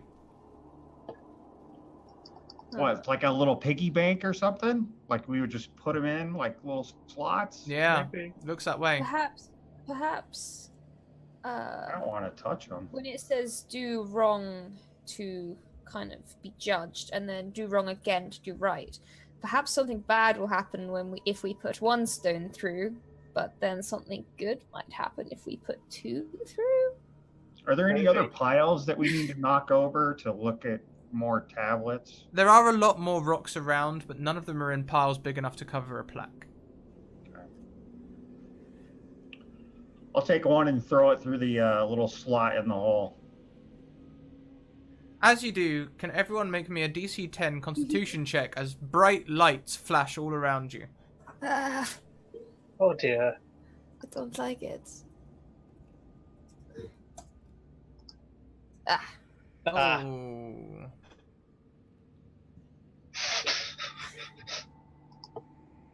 The bright lights blind you. The only person who can now currently see is Mallow. And Mallow, you see the three areas that Arcturus pointed out Looks like form we got a friend. into shadows. Can I chuck another rock through? As you chuck another rock through, the bright lights flash again. Can you make me another DC 10 Constitution save? Everyone? I'm Just, sorry, you're guys. already blind. Just Mallow. I was gonna My say. intelligence Double is blind. -1. I'm not very good at riddles. I think this is it's Constitution, right? Yeah. Mhm. Sorry, I forgot that modifier. Oh dear. All of you are blinded. Cool. Let's roll some initiative. Perfect. This is fine. This is fine. Just Now I know my theory was wrong. when the lights flash, you hear the shadows scream in pain. They don't like the light. Maybe I should keep doing it. Uh, Oh crap. my initiative's actually 25. Not that I think it's going to really change much. Let's try again. Sorry. There we go. Wow. Okay, so what I'll do is I'll let all of you guys go first. You can describe what you would like to do, blinded, and then it will be the shadow's turn afterwards. You can do this as a team. Right. Okay. Oh. Well, they didn't like the light, so maybe it blinded them as well. Maybe. I don't know they're there because I didn't see them because I was blinded in the Oh. first time. Guys, they- there are these shadows. They came out of those necromantic points that Atros uncovered. I would avoid those areas, but they seemed to be unhappy when I threw the second rock through. But now I'm blind as well, so that may have been a bad idea. Can I put up dancing lights and try to put them where I can only guess the points of magic were in the room? It's like Yes, you can do that. As you do that, there is no scream. okay. So they stop screaming. Yeah, they only screamed a moment after the stone went through, like in reaction to the light. Ah. You also heard the slam of many doors from up the chamber. Oh dear. I think we're stuck in here, guys. And the shadows, I assume, were immaterial. They were insubstantial. They are shadows. They're amorphous creatures. They look very much like perhaps the shadow of an old pirate. But I mean, like, you didn't really catch sight of them. You sort of blinded yourself very quickly. So in the moment you did see them, they could have just been the form of men or women or humanoid, certainly. Interesting. So we've got a dancing lights cast. Anything else? How close are they in proximity? Well, the room's probably 10 by 10, so they're all going to be within sort of 5-10 feet of you. Okay. I guess I'll just shout out, see if I get a response. Say, who are you? They don't seem to want to make conversation.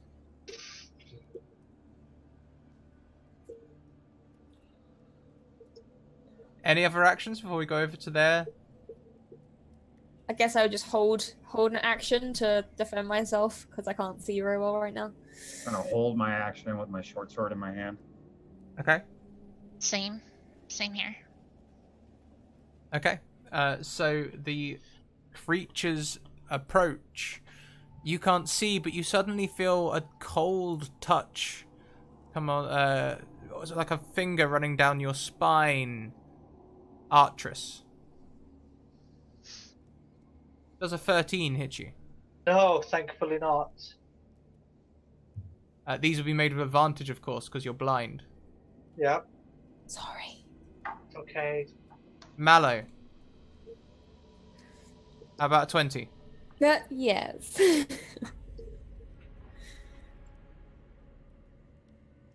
Oh, Ooh. Please take 10 necrotic damage I'm still standing. and reduce your strength by 1d4. Strength. My overall strength. Your attribute, yeah. Okay. Damn, these guys are nasty. Lastly, Talia. Does a 20 hit you? yes, it has. Please take 5 necrotic damage and reduce your strength by 1d4. Okay. Out of interest, what are your strengths currently? My strength is now 10. 10? So 0 modifier. My strength is 4. If you fall to 0 strength, you can feel as though this could potentially kill you. Great. Okay. I hand back over to you. It's your turn. Okay. Are we still blinded? How long's the blinding gonna last? The blinding.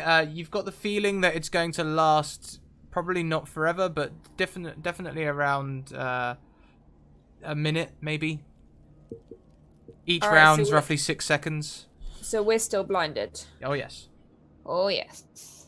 All right. Can I remember roughly? Are we rolling initiative now? We've already rolled initiative, haven't we? Yes, We're going to do it in turns. Oh, yeah, I so forgot. you guys, then the shadows. I'll let you, because you're blinded, I'll let you act as much as you can. You can communicate and try and figure out how to get through this challenge, this test. We have to do a wrong. Should we stand back to back? So we don't shoot at each other?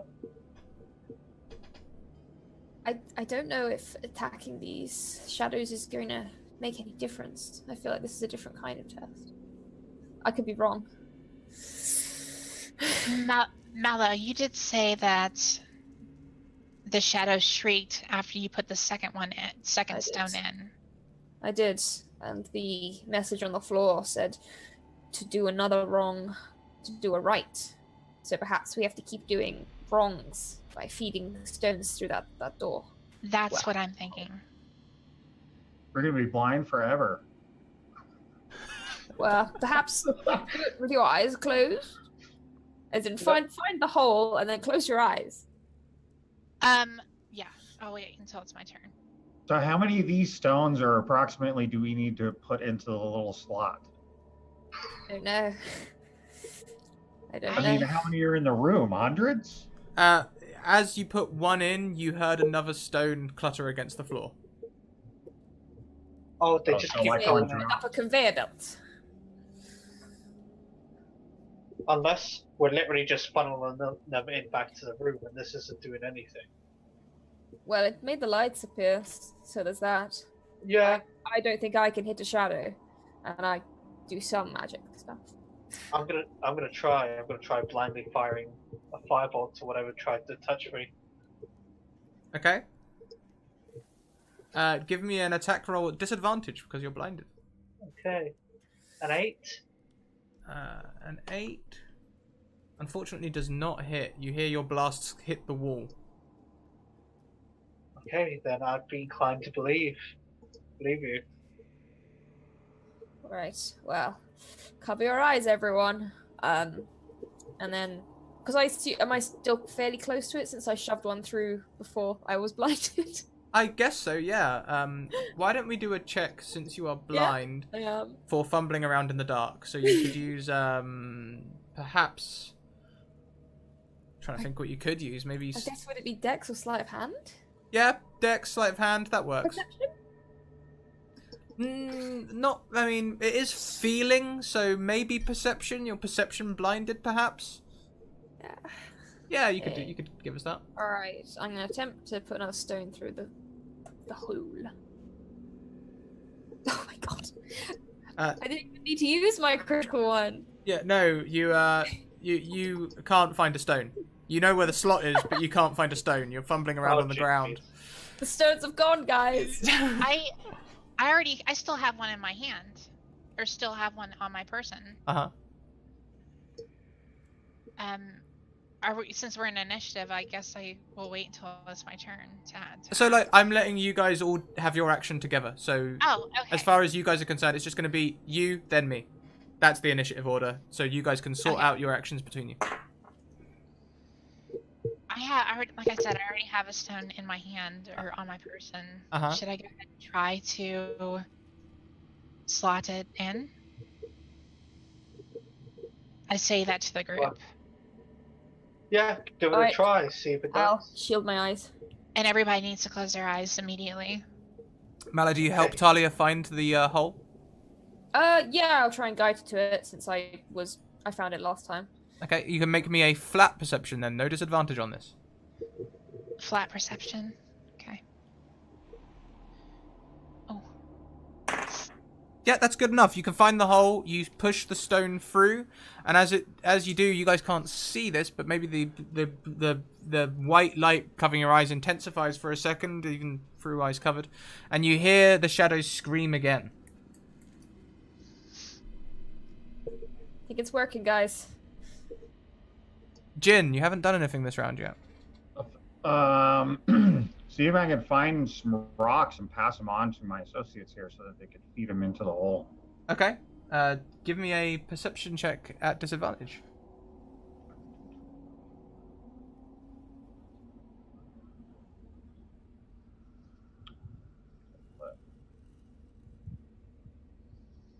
And a second one. So two of them? Yep.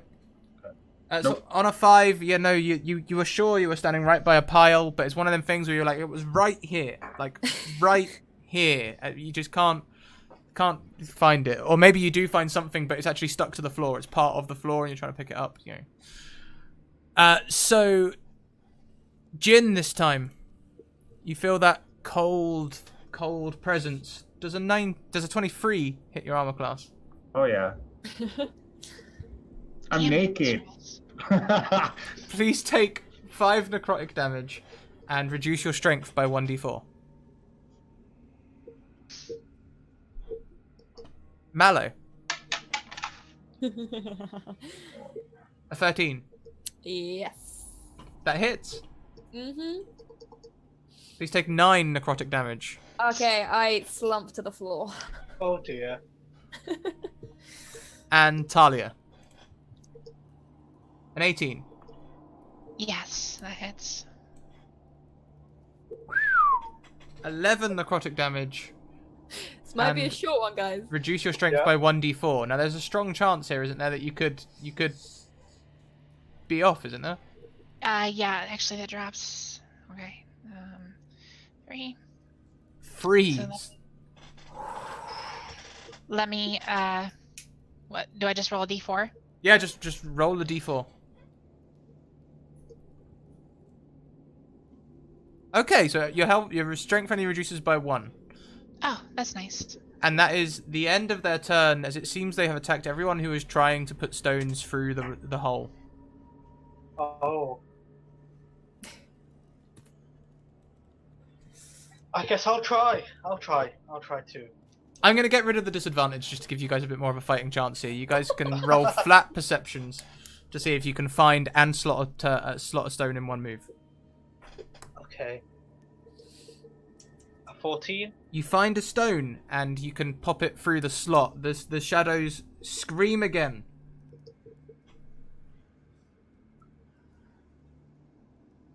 Mallow, you can make me a death saving throw. Oh yeah, it's just a straight d20. Straight d20.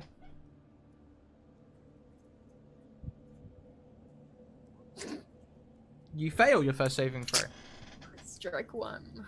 Talia and Jin, you can do the same. You can either use your perception to try and find and slot a stone in one movement, or you can try something else.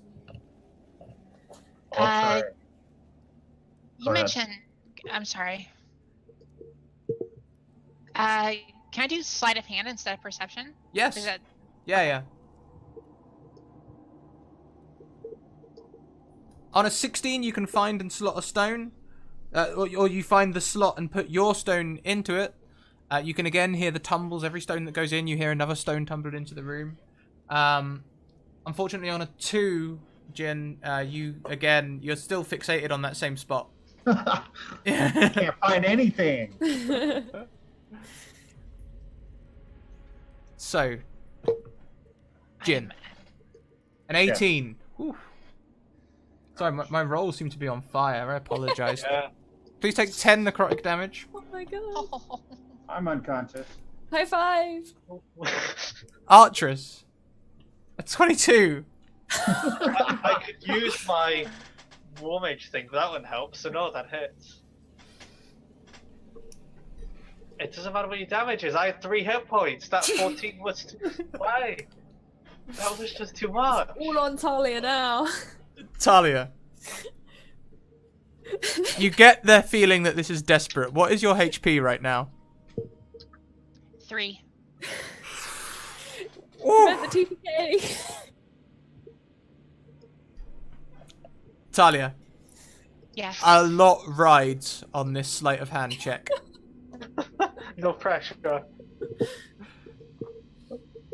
Okay. Let me get this. I'm gonna click. Here we go. 14. You find and slot the stone. The creatures scream. Is that all There's- they do? A long moment.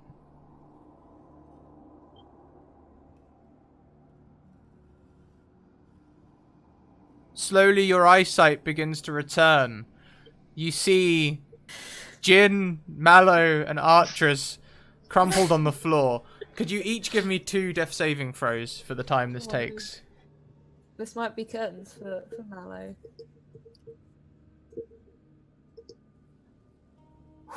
Oh, It's gonna be curtains. I don't want to roll another one until you've done yours.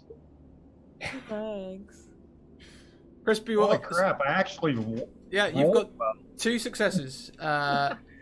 Mallow. So this is it. This is my last one.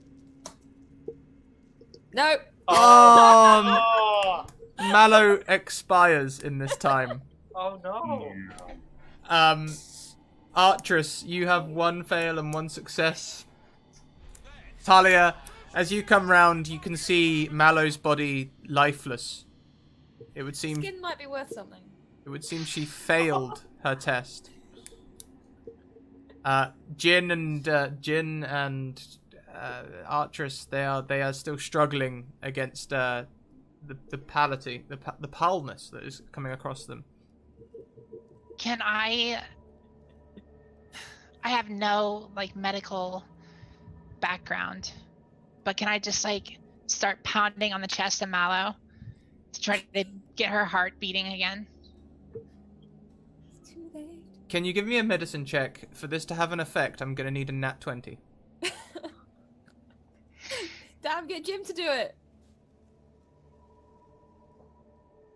Oh, yeah.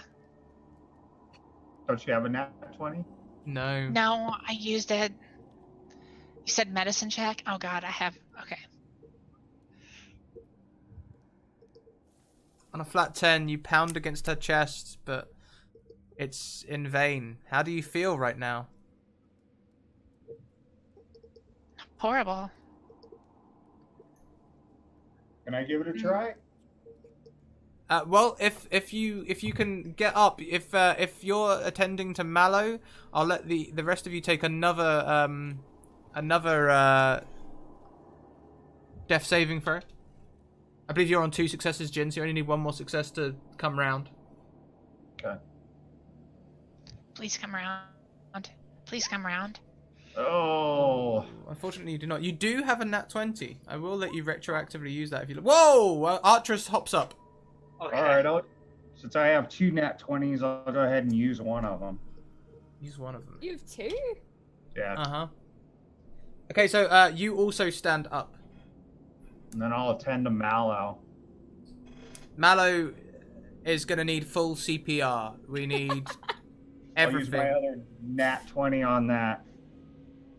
And how will this look? What are you going to do? Are you going to invoke some sort of magic, or are you literally just doing the classic...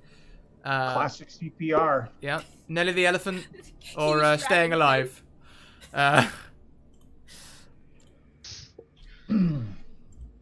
Yep. Yeah. Just the classic CPR. That's all I got. Mallow, breath takes you again. You saw... Actually, no, let's play through this. Mallow, you stand in a dark tunnel. At the end of the tunnel, there is a light.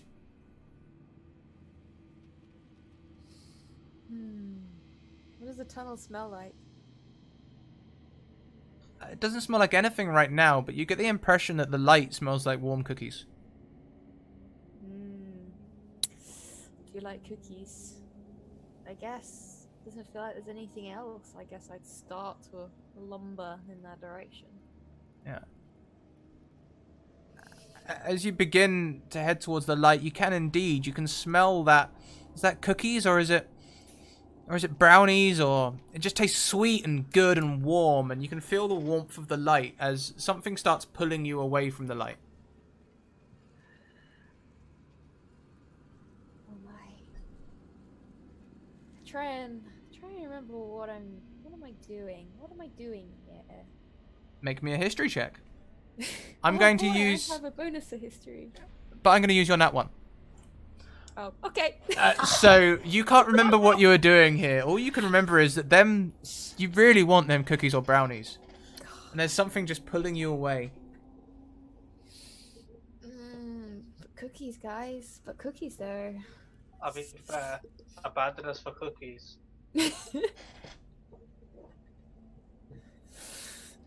Oh no. Yes, if those. I mean, with that one, the cookies are calling. I mean, I'm curious about whatever is pulling me back. Yeah, it feels cold, and there are no cookies where this cloying grasp is trying to take you. But you're gonna have to give me a better bid than cookies. Just as you're getting closer to the light, and you can see now your childhood kitchen, or whatever it was that you a fond childhood memory. Could you describe that scene for us? Perhaps where Yeah. figure might have been baking, or an inn that you used to favor? There is a small kind of village in the forest. There's a small community of green dragonborn, like a family kind of tribal community. And there's lots of very tasty smells. There's home cooking going on. It's like a beautiful day. And I can see like the little hut where I live across the other side of the clearing. Yep. From that hut, you can see a familiar figure beckoning to you. Who is it? Oh, I see my mom, who is a huge green dragonborn. She has your favorite snack. It wasn't cookies, it was this. What is it she holds? Oh, they're fresh swamp cakes. Fresh swamp cakes. Oh, yes. You try and run towards her, but you can't. That cloying grasp is holding you in place. And suddenly you are snatched backwards, away from your mother, from your hometown, from the swamp cakes. You are sucked back down the tunnel, and you wake up and see Jin standing over you, pumping your chest. What? You having fun on your vacation yet? This isn't really what I envisaged, no. Oh, thank God, Marsh. I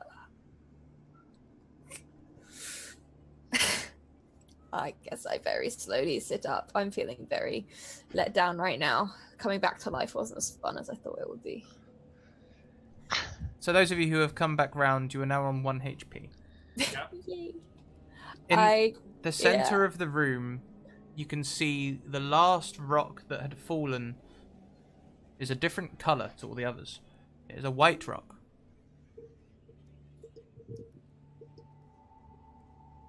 Yeah, I'm not touching this rock. I blinded us all last time. Somebody else could pick it. Okay, ride or die, I'll touch it. Sure.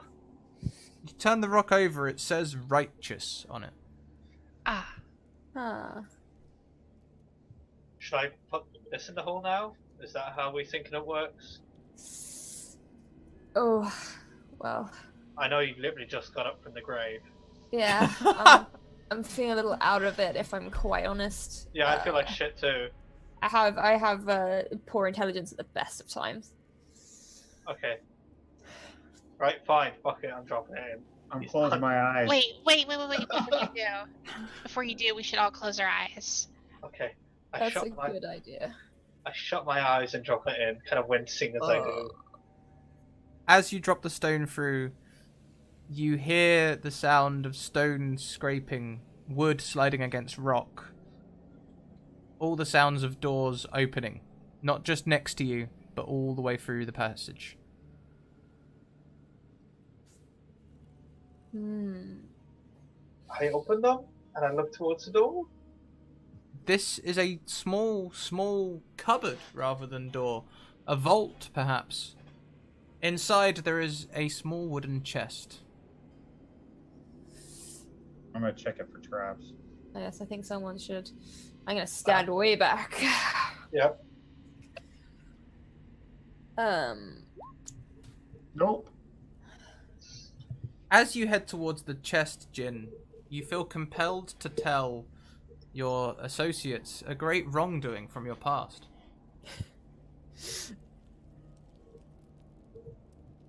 Well, the whole reason I decided to come on vacation is because the headmaster wouldn't let me go surfing. All I wanted to do was hang out at the beach, just kind of chill, but no, he put me on dish duty. So I pulled a few pranks on him. No, I peed in his shampoo bottle, I short sheeted his bed, I took a crap in his fucking pillow. Okay. He kicked me out of the order. No, that's the worst thing we've heard all day. What the hell? You monster. So I had to get away. I had to leave my monastery. I'm looking for another one. So here I am. Are we able to take a short rest? You guys can take a rest for as long as you feel comfortable resting in this room. Yeah. Just don't touch anything. It's not the most comfortable room. I defer to the group. I have, because of my druidic thing, because the last short rest I was able to get a spell slot back.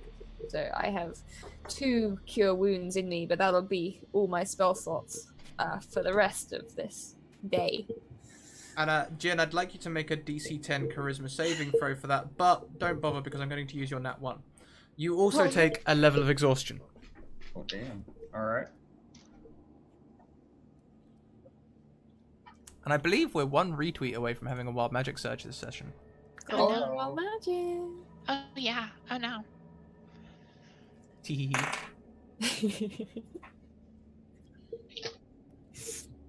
So the do we get a perception or investigation roll on the chest for traps? I'll do an investigation. Yeah, I will too, but it'll be a disadvantage. I'm exhausted. 22. 9. On a 22, this chest seems safe enough. I go ahead and open it. On a 1, Jin, could you please roll me 1d421? Oh boy. I'll put that in Zoom chat. How do I roll that? There's the code in Zoom chat. If you just copy and paste that into the Roll20 chat, it will roll it for you. Oh, okay. Hold on. Oh, is that 10 retweets? I think. It is. 10 retweet. This is the Wild Magic Surge from our very own Wild Magic Surge table. If you guys in chat want to add to that table, you can find it in Discord under the suggestion box channel.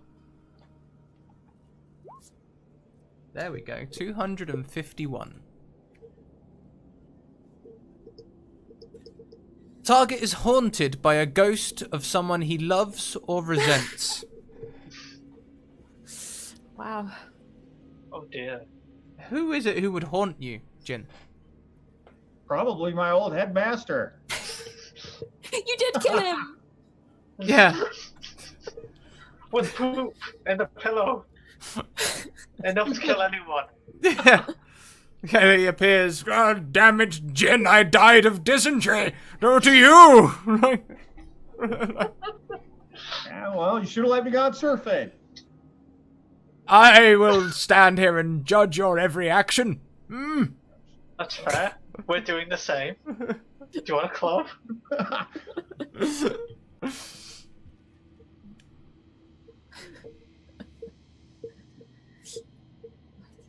He's well, are you going to open this chest or are you going to diddle-daddle all day?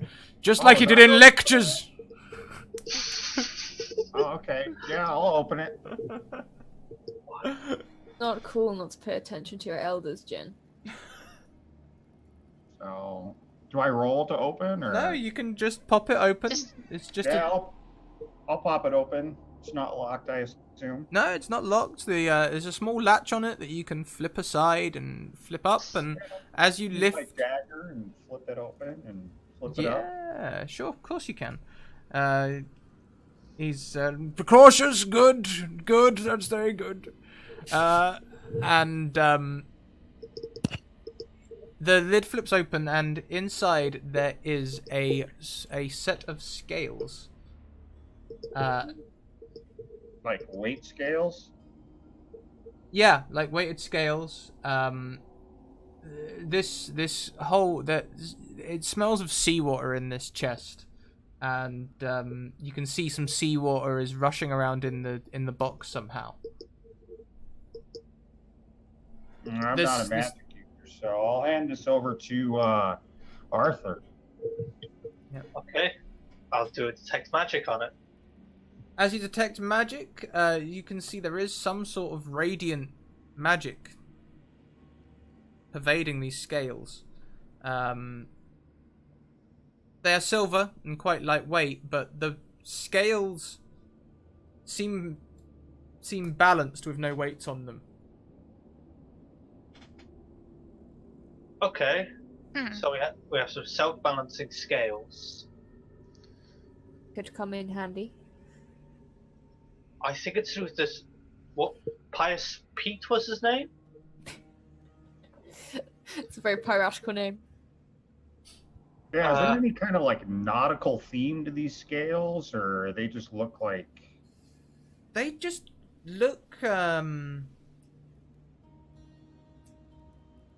like regular scales, like the sort you would see in like a town hall or any other place, perhaps a corn exchange.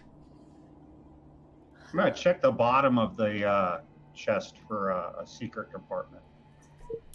Yeah, okay, as you do this, you do indeed find a small, it's not so much a secret compartment as just a False bottom. yeah, just something that wasn't noticeable at first. There was like a slip of leather covering a small rolled up note. I'll also hand that over to Arthur. Okay, I take that out. The note reads, "Here be the truth. All things are not balanced, and neither good nor evil can be weighted against each other."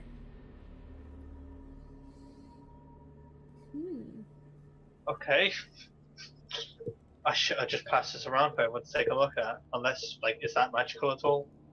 Maybe it will come in handy and we'll understand its meaning in a later room. Maybe. If we get that far. So is that stone archway unblocked now? Yeah, everything's unblocked now.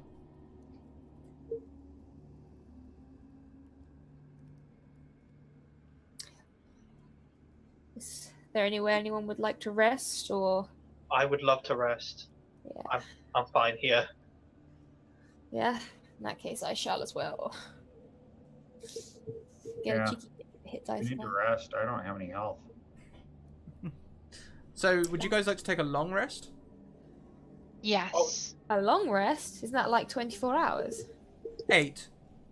8 hours. Yeah. We're gonna do it down here, or should we go back outside? If we're doing a long rest, we should go outside, I feel. Remember those zombies did, well, one of them did wake up anyway. Yeah. That's true. If one of us keeps watch, then we'll lose the benefits of a long rest. That's fine. I don't need to sleep as long as the rest of you. If you're sure. Yeah, I only need to sleep a few hours. Alright, well, I'm alright with this plan.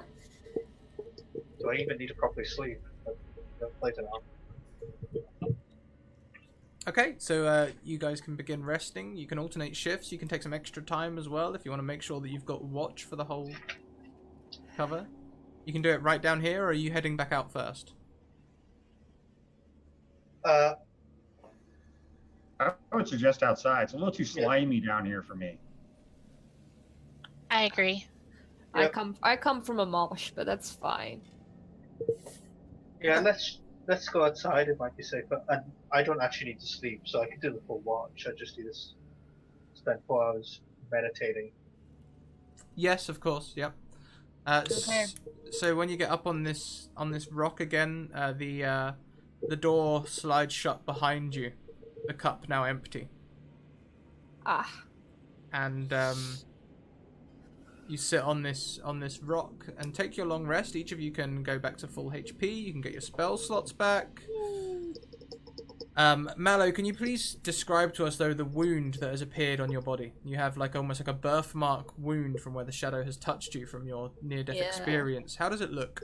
So I've got this very large, kind of charred, black kind of handprint on my shoulder, and I guess like I look a bit like a big crocodile, being like a swamp dragonborn, with this kind of patchy scales, which are a mix of dark green and like this ivory color, but there's just this huge kind of charred handprint, which is kind of not flattened but burnt through the scales, so it looks kind of very obvious. And as you sleep, each of you sort of... Jin, you're back in a lecture theatre. The headmaster is standing there making you take notes for the whole thing. Oh God, would you just leave me alone already? No, 500 more lines. I will not shit and kill my headmaster. I'm trying to get rid of you.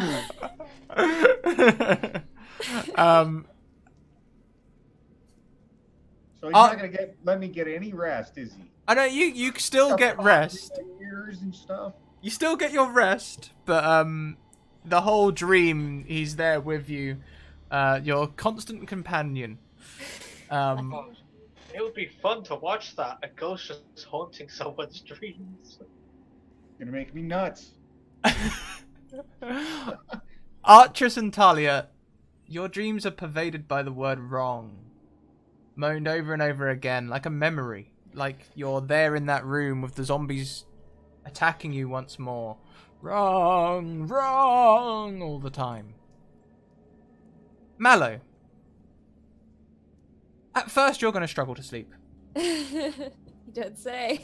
You're going to struggle to sleep, not only because you have the words wrong echoing around your head, but also a curiosity. Like a whispering at the back of your mind, there's this question blooming. What happened to Pallon the Pious?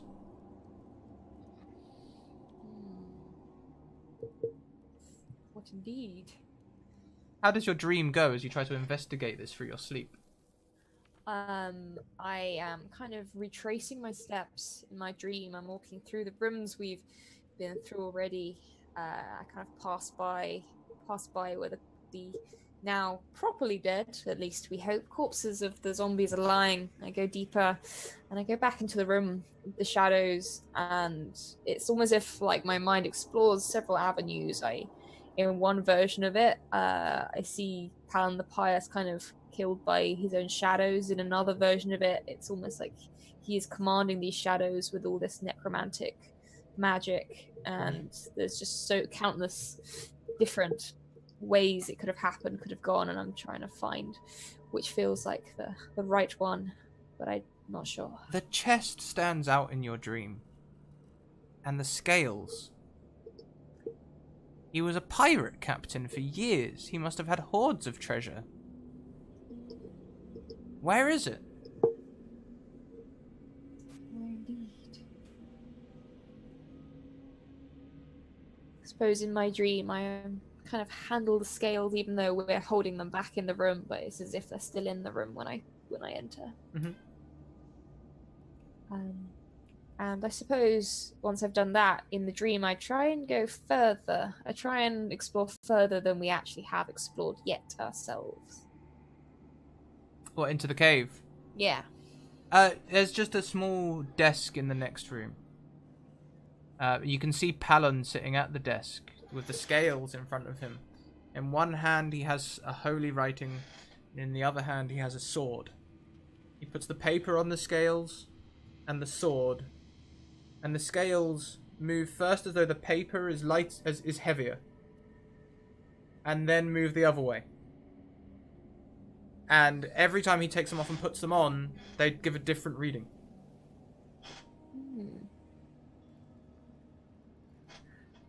Can I attempt to speak to this in the dream, to this version of Pallon?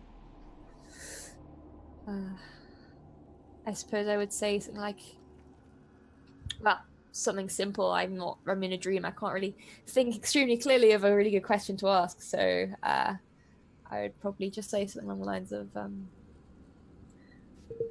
what are you doing? Are you guilty? Shh. First Mate Barnes, it's not... Something to do with the wrongs. The wrongs, two wrongs make a right. Can I atone for my sins? What are these sins?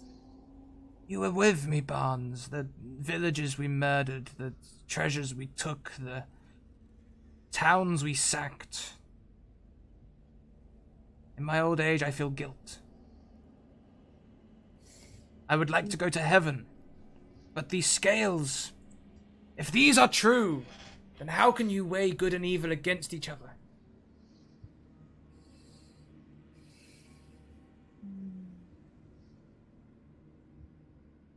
Maybe they never can. Maybe they never can be weighed against each other.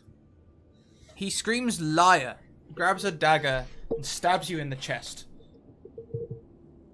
How do you wake up, Mallow? Do you wake up calmly from that? Oh, fuck, not again! Oh no, it's okay. You okay? Yeah, I think so. I think our Pallon the Pious was quite troubled in his final days. Really, you don't say. Yeah. God, what was your first clue? Well, The blood cup? yeah, might have murdered the rest of his crew.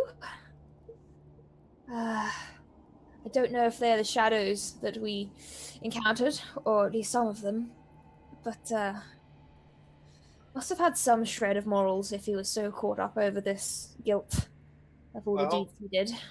A lot of people who do bad things, they develop a spine after they've done the terrible thing.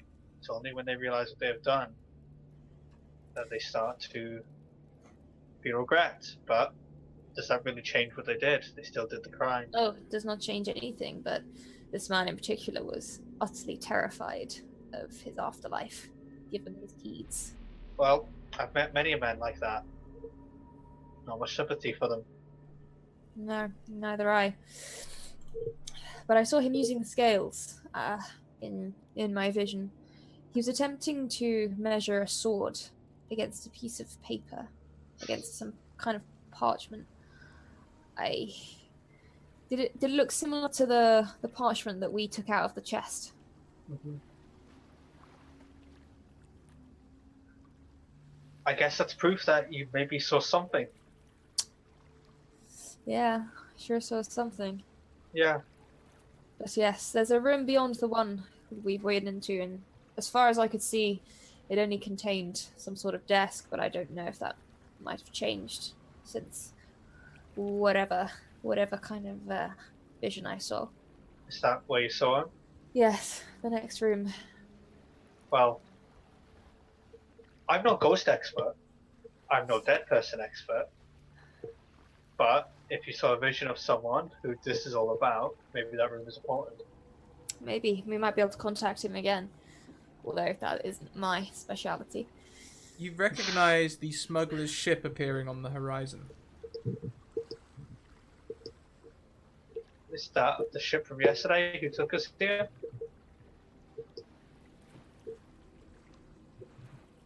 Yeah, I guess he's back. That's surprisingly honest of him. Yeah, but he was a smuggler, so... What did the man? Sorry, what was the name that Palace called me? The first mate? Barnes. Ans. What was the smuggler's name again? I don't think you asked him his name. Did any of us ask We him? didn't. We No. didn't. God, we're assholes. So rude. We've already committed so many wrongs. Oh well. Maybe we ought to ask him some questions when he docks here. Yep. A rowboat wades out to you. It's the smuggler himself. He pulls the boat onto the shore with him and he's like, "Well, did you find it?" Part of it. Bro, what's up? "The treasure, you're alive. How did you find it?" Not yet. We found quite a lot. Yeah, we found your buddies that you brought here 2 weeks ago. We did. Do you want them back? Are they living? No. No. In sort of. Well, no. Judging by your answers, no, I don't want them. Do you know a first mate, Ans? First mate, Ans. Yeah, what's your name, buddy? Jim. Insight check. Insight check. Damn it. Let's have those insight checks. All right. No nat 1s or 20s to spend here, so. Oh, I make my own. Ooh. So how often do you come out here and bring tourists? There's always someone who wants to go and have a look at the old Pallon's treasure. Yeah? None of them have made it back, huh? Nah, I admit none have been for a while. They got spooked by the old tales of the ghosts down there. What, like this guy hanging over my shoulder right now? Can you see him? Fucking dick won't leave me alone. Yeah, and like the headmaster like sort of like slaps you around the back of the head. He's like, "No one else can see me, you dolt!" Like,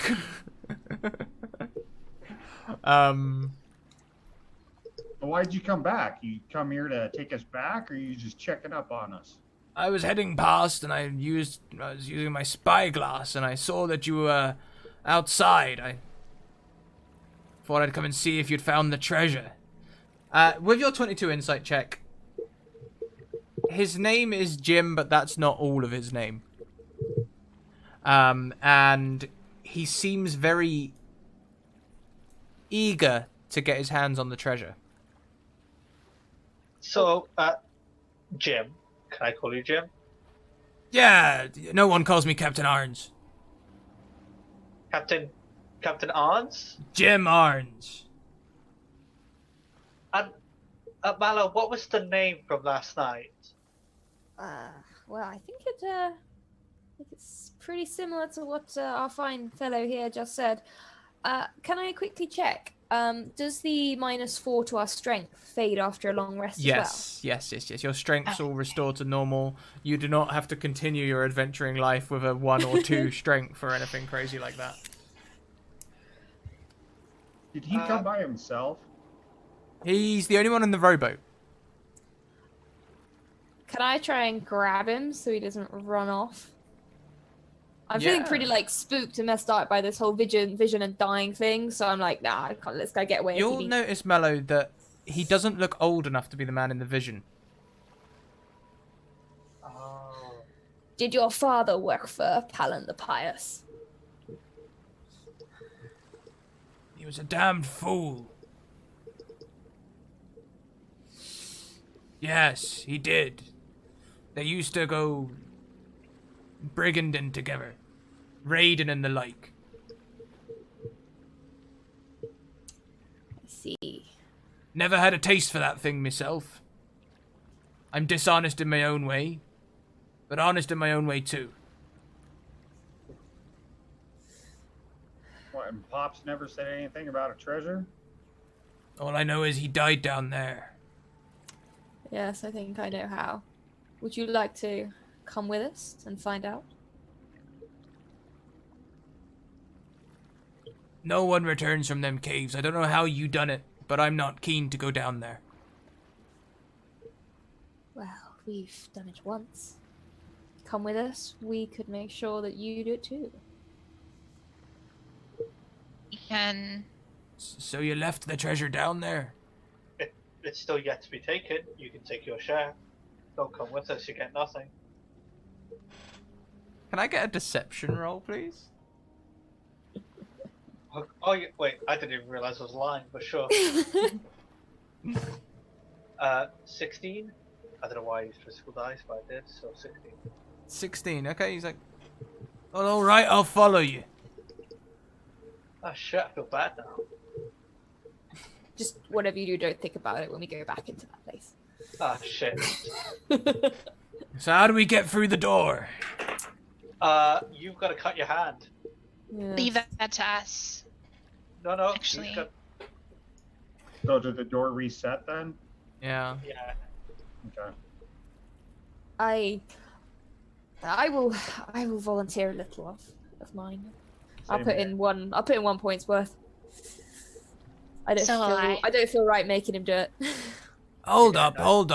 Hang on a minute. What's all this? It's a ritual door. The entry fee. Alright. He takes his hand and cuts it. Pressing his hand out over the thing, also losing 1 hit point. He seems weaker than the rest of you. Oh, He's a squishy one. Or maybe he's been here before. Maybe.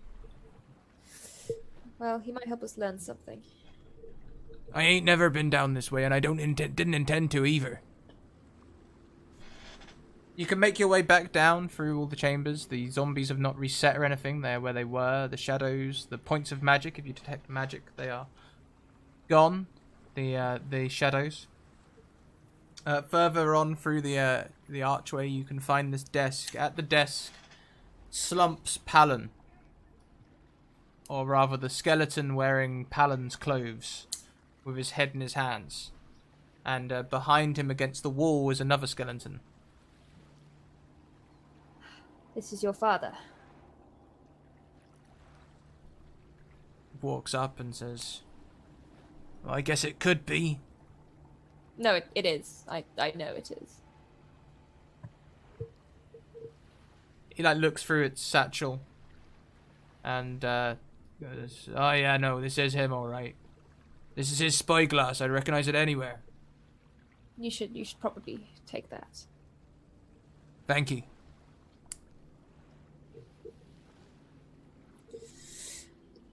Search the desk. So where's his treasure? I can't say.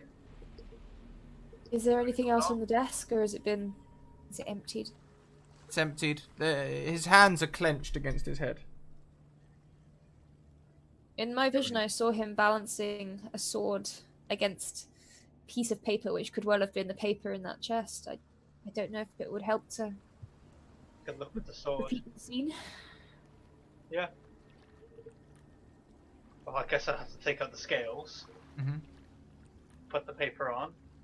Oh, you found those down here. Yes. Yeah. My dad used to talk about all sorts of gold and stuff. It must be somewhere. Maybe. Could I do an investigation of the room? Oh, yeah, you can do, yeah.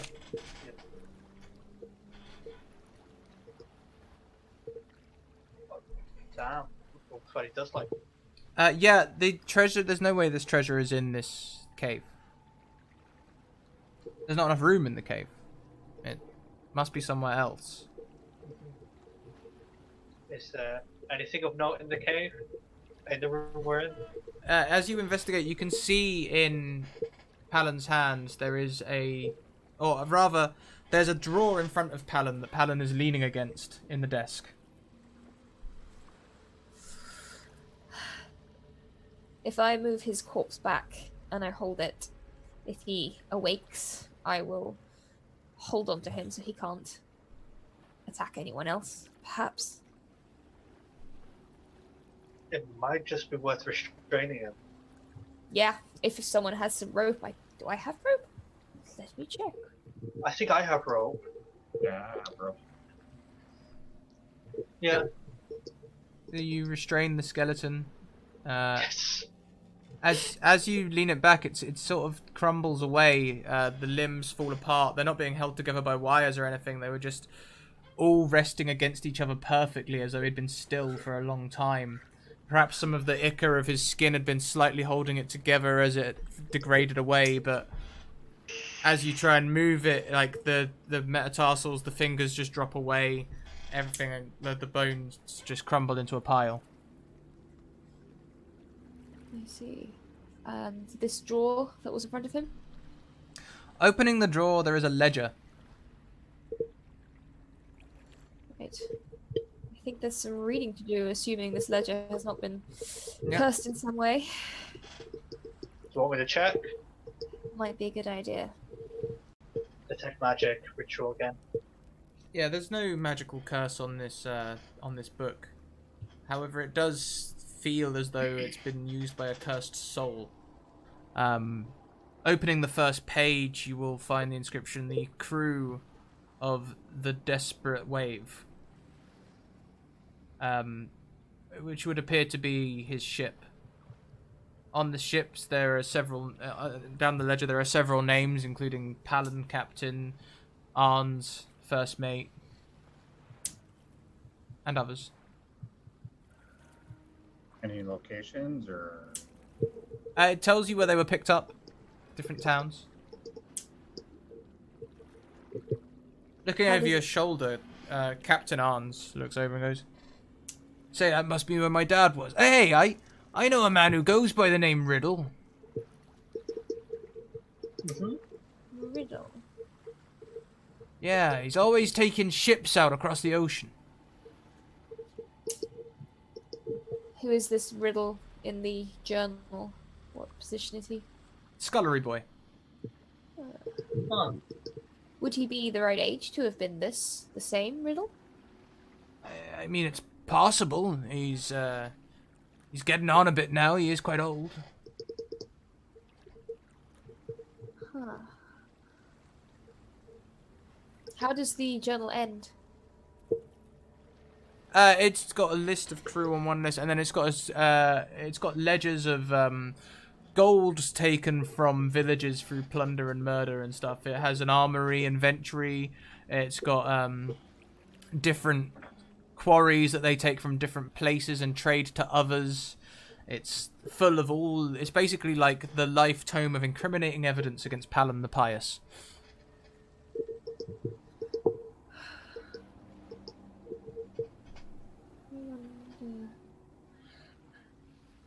And we thoroughly searched the room and didn't find the sword. Yeah, there's no sword here. What if we weighed the journal against something if it contains all of his wrongdoings? Yeah, that might be a soul at this point. Would you we put the measure it journal against on? the piece of paper or something? Yeah, that's an admission. Might be a start. Yeah. So when you put the book on one set and the piece of paper on the other, first of all, it moves as though the paper is heaviest. Okay. See. So his submission to what he has done outweighs his deeds? Well, we don't know what the heavier the lighter means. One could mean good. No. Do we have to balance them? Every time you take things off, they rebalance. Okay. What if we were to put the ledger, no, the paper with the book on one side? What's the shot? Yeah, that side moves down.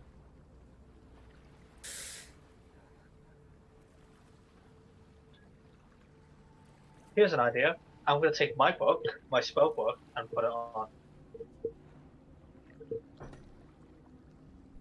Your spell book is heaviest. Don't know that. Okay. I just weighed against the curse book. Your spell book is heaviest. Okay, don't know what that means. Don't know what it's trying to say about me. Seems a bit insulting. Yeah. Huh. How about we put 1 silver on each one of the balances and see what it does? It's not bad. But should we try and come from like an individual that we know to be good, bad, or at least okay? Well, we've all admitted to wrongdoings. I don't think any of us are pure enough. Ah, there's one person here that hasn't Yeah. admitted That's a wrongdoing. Oh, I'm a smuggler, right? I don't mind telling you down here. I smuggle things past the watch and such. Ice peppers, spices, carpets, fine weaves, you name it. But have you caused harm to anyone? Oh, I've taken plenty of coin from the harbour master's purse without him knowing. Yeah.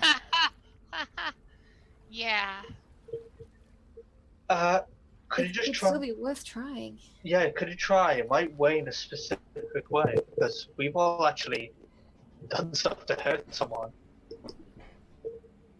Hey, so what do you want me to do? Put something you own on the scales.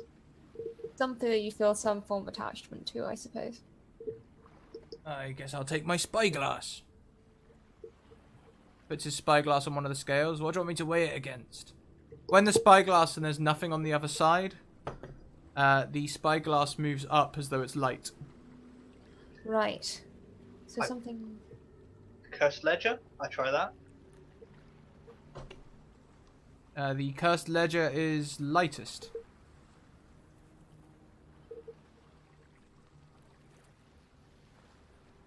The spyglass and the admission on the paper. Oops.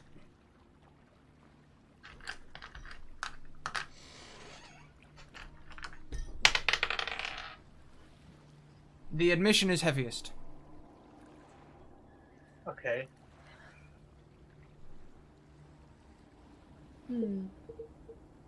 Seems to be all random. Yeah, I'm not sure what we're getting out of this. Unless we are meant to follow up and find the boy that was mentioned. What was his name? Riddler? Riddler, I believe. Riddle. Yeah, Riddle. I don't know what his name is down there. Ben, they say. I always know him as. I can't really remember his name now. It could have been Ben, I suppose, thinking about it. And there are no other rooms we have not yet explored. You've explored the entirety of the cave. Right. There was the altar. Could we place the scales upon the altar? To little avail. Yeah, they don't. These scales, after many hours of investigating Messing with them. you'll eventually come to the conclusion that they read differently no matter what is put on. No matter who puts the scales on, you could put the same things on twice in the same place, and they'll give different measurements. Scales are rigged.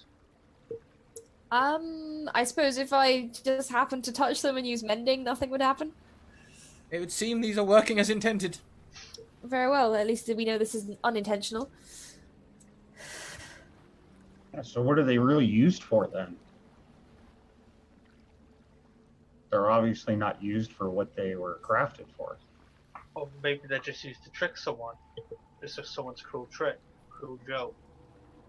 So the first message we read in the first room was overcoming evil requires much wrongtiousness. And there seems to be this reoccurring repetition of the phrase two wrongs make a right. And then what was the last note that we found with the scale?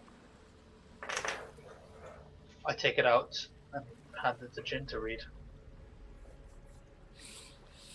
The last note was, "Here be the truth. All things are not balanced, and neither good nor evil can be weighted against any other." So wait, evil against evil? No, we tried that. Yes. Overcoming evil requires much of wrongtiousness. And you mentioned something that the chest had seawater in it that was kind of there and it seemed odd or out of place. Yeah, it did seem a little odd or out of place. Maybe it has something to do with where we actually, they're set. Maybe. Yes, maybe Or we you need to be bring the somewhere. trunk too. I mean, how big is this chest? It's just a box, maybe 2 feet by 1 feet tall. Maybe we should bring it with us. Doesn't seem like there's anything left here on this little island for us to do.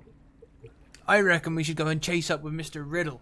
Go and see if maybe he's been making these expeditions, which seem awful suspicious to me now. Perhaps he knows where the treasure is. Maybe. Yes, that seems Yeah. likely. If we take everything we can with any kind of meaning or message with us, then Yeah. That seems like a good plan to me. And so as Nice. you leave the cave, that is where we'll wrap up this little session. Perhaps to be continued another day. So, how are you doing, guys? Are you all good? Do you enjoy yourselves? yeah, Good. I came back from death. Feels good. Good. Yeah, it feels good. That doesn't often happen.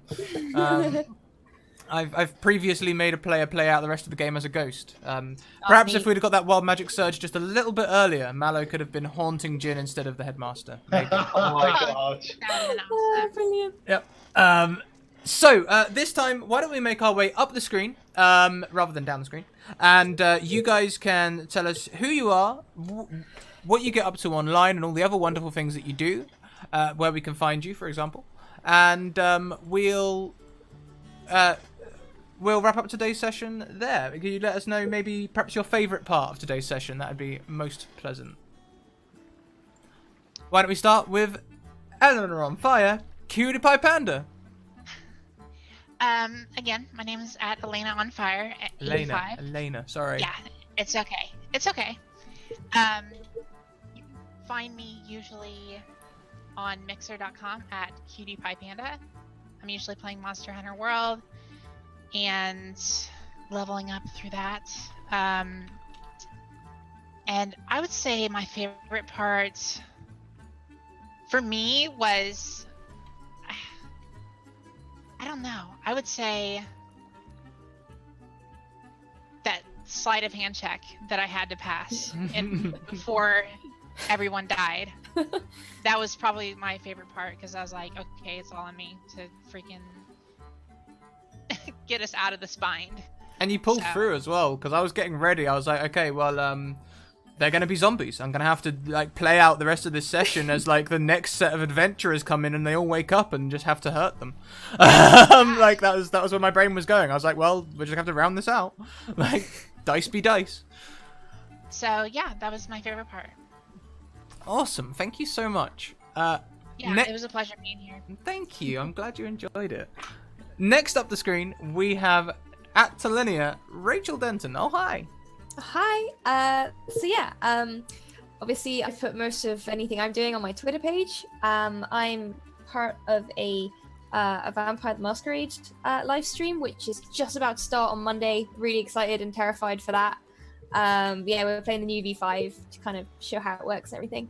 So that'd be really fun. Along with that, I play a lot of 5e as well. I do a lot of artwork, designs for characters, for campaigns. And I also make jewelry out of D&D dice, which I sell on my Etsy, which you can probably see through the many posts on my Twitter. But yeah, that's me. And I guess my favorite part of tonight's session was probably the well, it's not, I can't really call it a near-death experience. I'll call it a full-death experience, which was a lot of fun. And yeah, you know, it's you know, it's not as awful in a game as people make it out to be. It can be a laugh. Yeah, awesome. Thank you. And yeah, I've linked your Twitter there. Very worth checking out. I've seen some of the. I was flicking through the other day, just stalking, just looking through your pictures. And I was looking at all your jewelry. It's really good stuff. Really good stuff. I was tempted to make a purchase. Next up the screen, we have at Dammit Dylan. Oh hi. Hi, I mostly just have a Twitter. I don't tend to really do anything. I just tweet whatever's on my mind. It's mostly nonsense. My favorite part of the game was probably the magical haunting by dysentery. That's a new one. Yeah. Yeah, well, I mean, yeah, when you've got to come up with a death in the moment and you've got, you know, a shitty pillow, that's, yeah. Thank you so much. And last but most certainly not least, we have at Crispy Waffles. Oh, hi. Hi, I'm Crispy. You can find me on Twitter under the same name, and I occasionally will stream on Twitch. I do a little bit of card reading. And my favorite part was probably the stories that we all had to tell about the evil stuff that we had all done. Yeah, when I was doing the prep stream earlier, someone said, like, oh, maybe you should tell the players and, like, warn them that they need to bring stuff. I was like, nah, they can improv this. It'll be fun. That'll be a fun thing. So I've linked all your Twitters there, guys. Thank you so much for playing. Some wonderful moments in this session. For those of you in chat, if you're not already, you should be a part of my Discord. There's the link there, amongst some others. It's an inclusive family feel society where you can learn if you want to learn, talk if you want to talk, and it doesn't always have to be about D&D or TTRPGs. They'll talk to you about anything. They're wonderful people. I'm constantly proud of how much I can brag about my Discord community. It's beautiful. On Twitter, if you send me a DM on Twitter, I'll get you into a game very much like this one. Send me a DM and I'll get you into a game. We're running low on spaces now before the start of next season, and I can see there's some messages that I haven't answered yet, and I will do. Next season, we will have 3 viewer games a week, which is up to 12 new or returning players, potentially a week. So there's plenty of space for you all to come along and play. Please do send me a DM and I'll get you into a game. Amongst many other things. So one of the main reasons I haven't replied yet is because I'm currently writing free campaigns and other things. And moving house. Which is, yeah, it may not look like I have. I know you guys can't see because of the green screen. But it doesn't look like a person is moving from this house at the moment. Hey Nugget, yeah, send me a DM on Twitter and I'll get you in. DM him 5 times. Yeah, it's true. Katie just shouts at me all the time and she always gets games. Next up, I have a Patreon. If you guys could donkeys are aliens. Next up, I have a Patreon. If you guys would like to consider supporting me on Patreon, it's very much appreciated. You can support me for any amount you like on Patreon. It's from $1 upwards. So and all of the donations are very much appreciated. They all make a difference. Thank you very much. Also, we have some merchandise. If you liked the look of the booklet I was using earlier to write this one shot, which has our logo and stuff on it, you can find it there along with t-shirts, tights, cup holders, clocks, bed sheets, you name it. You can get your Scrappers Academy merch. I mean, anything apparently. Redbubble's a wonderful site. Yeah, so what else have we got? We've got a schedule, a weekly schedule, which I sort of kind of hold to. That's a thing. What day are we on? We're on Friday. So I haven't got any streams planned from now until Monday. Because I am supposed to be moving and I do need to get packing. So this weekend I'm going to spend packing. On Monday at 1 PM EST, we are going to have a brand new DM coming on to play in the shape of G4 Gaming, who sometimes hangs out in chats. I'm sure you guys will recognize her. She's also on some other streams. I'm sure you guys will recognize her when she's online if you don't already. And then we are back to our regular schedule. Monday, we've got the Shadows of Mists, the penultimate episode. Tuesday, we've got Wizards and Wardrobes, the penultimate episode. Wednesday, we've got One Shot Wonders, the last One Shot Wonder set in the Dark Sun. Is it the last one? Yeah. Thursday, the Larkspur sequence is now finished. I'm not sure if I have anything on Thursday, actually, because the Larkspur sequence is finished. I consult my big book. Thursday, yes. Thursday, we are doing a birthday stream with Furore D&D, also known as Amber.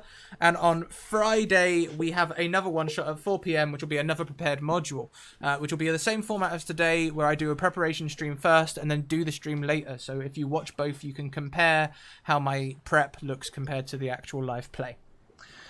That's me, you guys. I'm going to take us across now. I'm going to take you over to one of my favorite favorite streamers. I love hanging out in her chat. We're going to go over and we're going to pay a visit to Madam Gandalf. So let me just get that raid command in. I should have done that whilst I was talking, because then it could have been cooling down, but I didn't. So that raid is cooling down now. When we get in the chat, guys, I'd very much appreciate it if we brought all the hype with us. If you have access to the Scrat hype emote, please spam it. If you don't have access to the Scrat hype emote, you can spam it anyway. Just spam Scrat hype words. That's cool. Just take the hype along, because everyone loves getting hype in their chat. And stick around for Alex's raid response. It's a thing of beauty. Keep evoking emotions. We'll see you next time. Bye!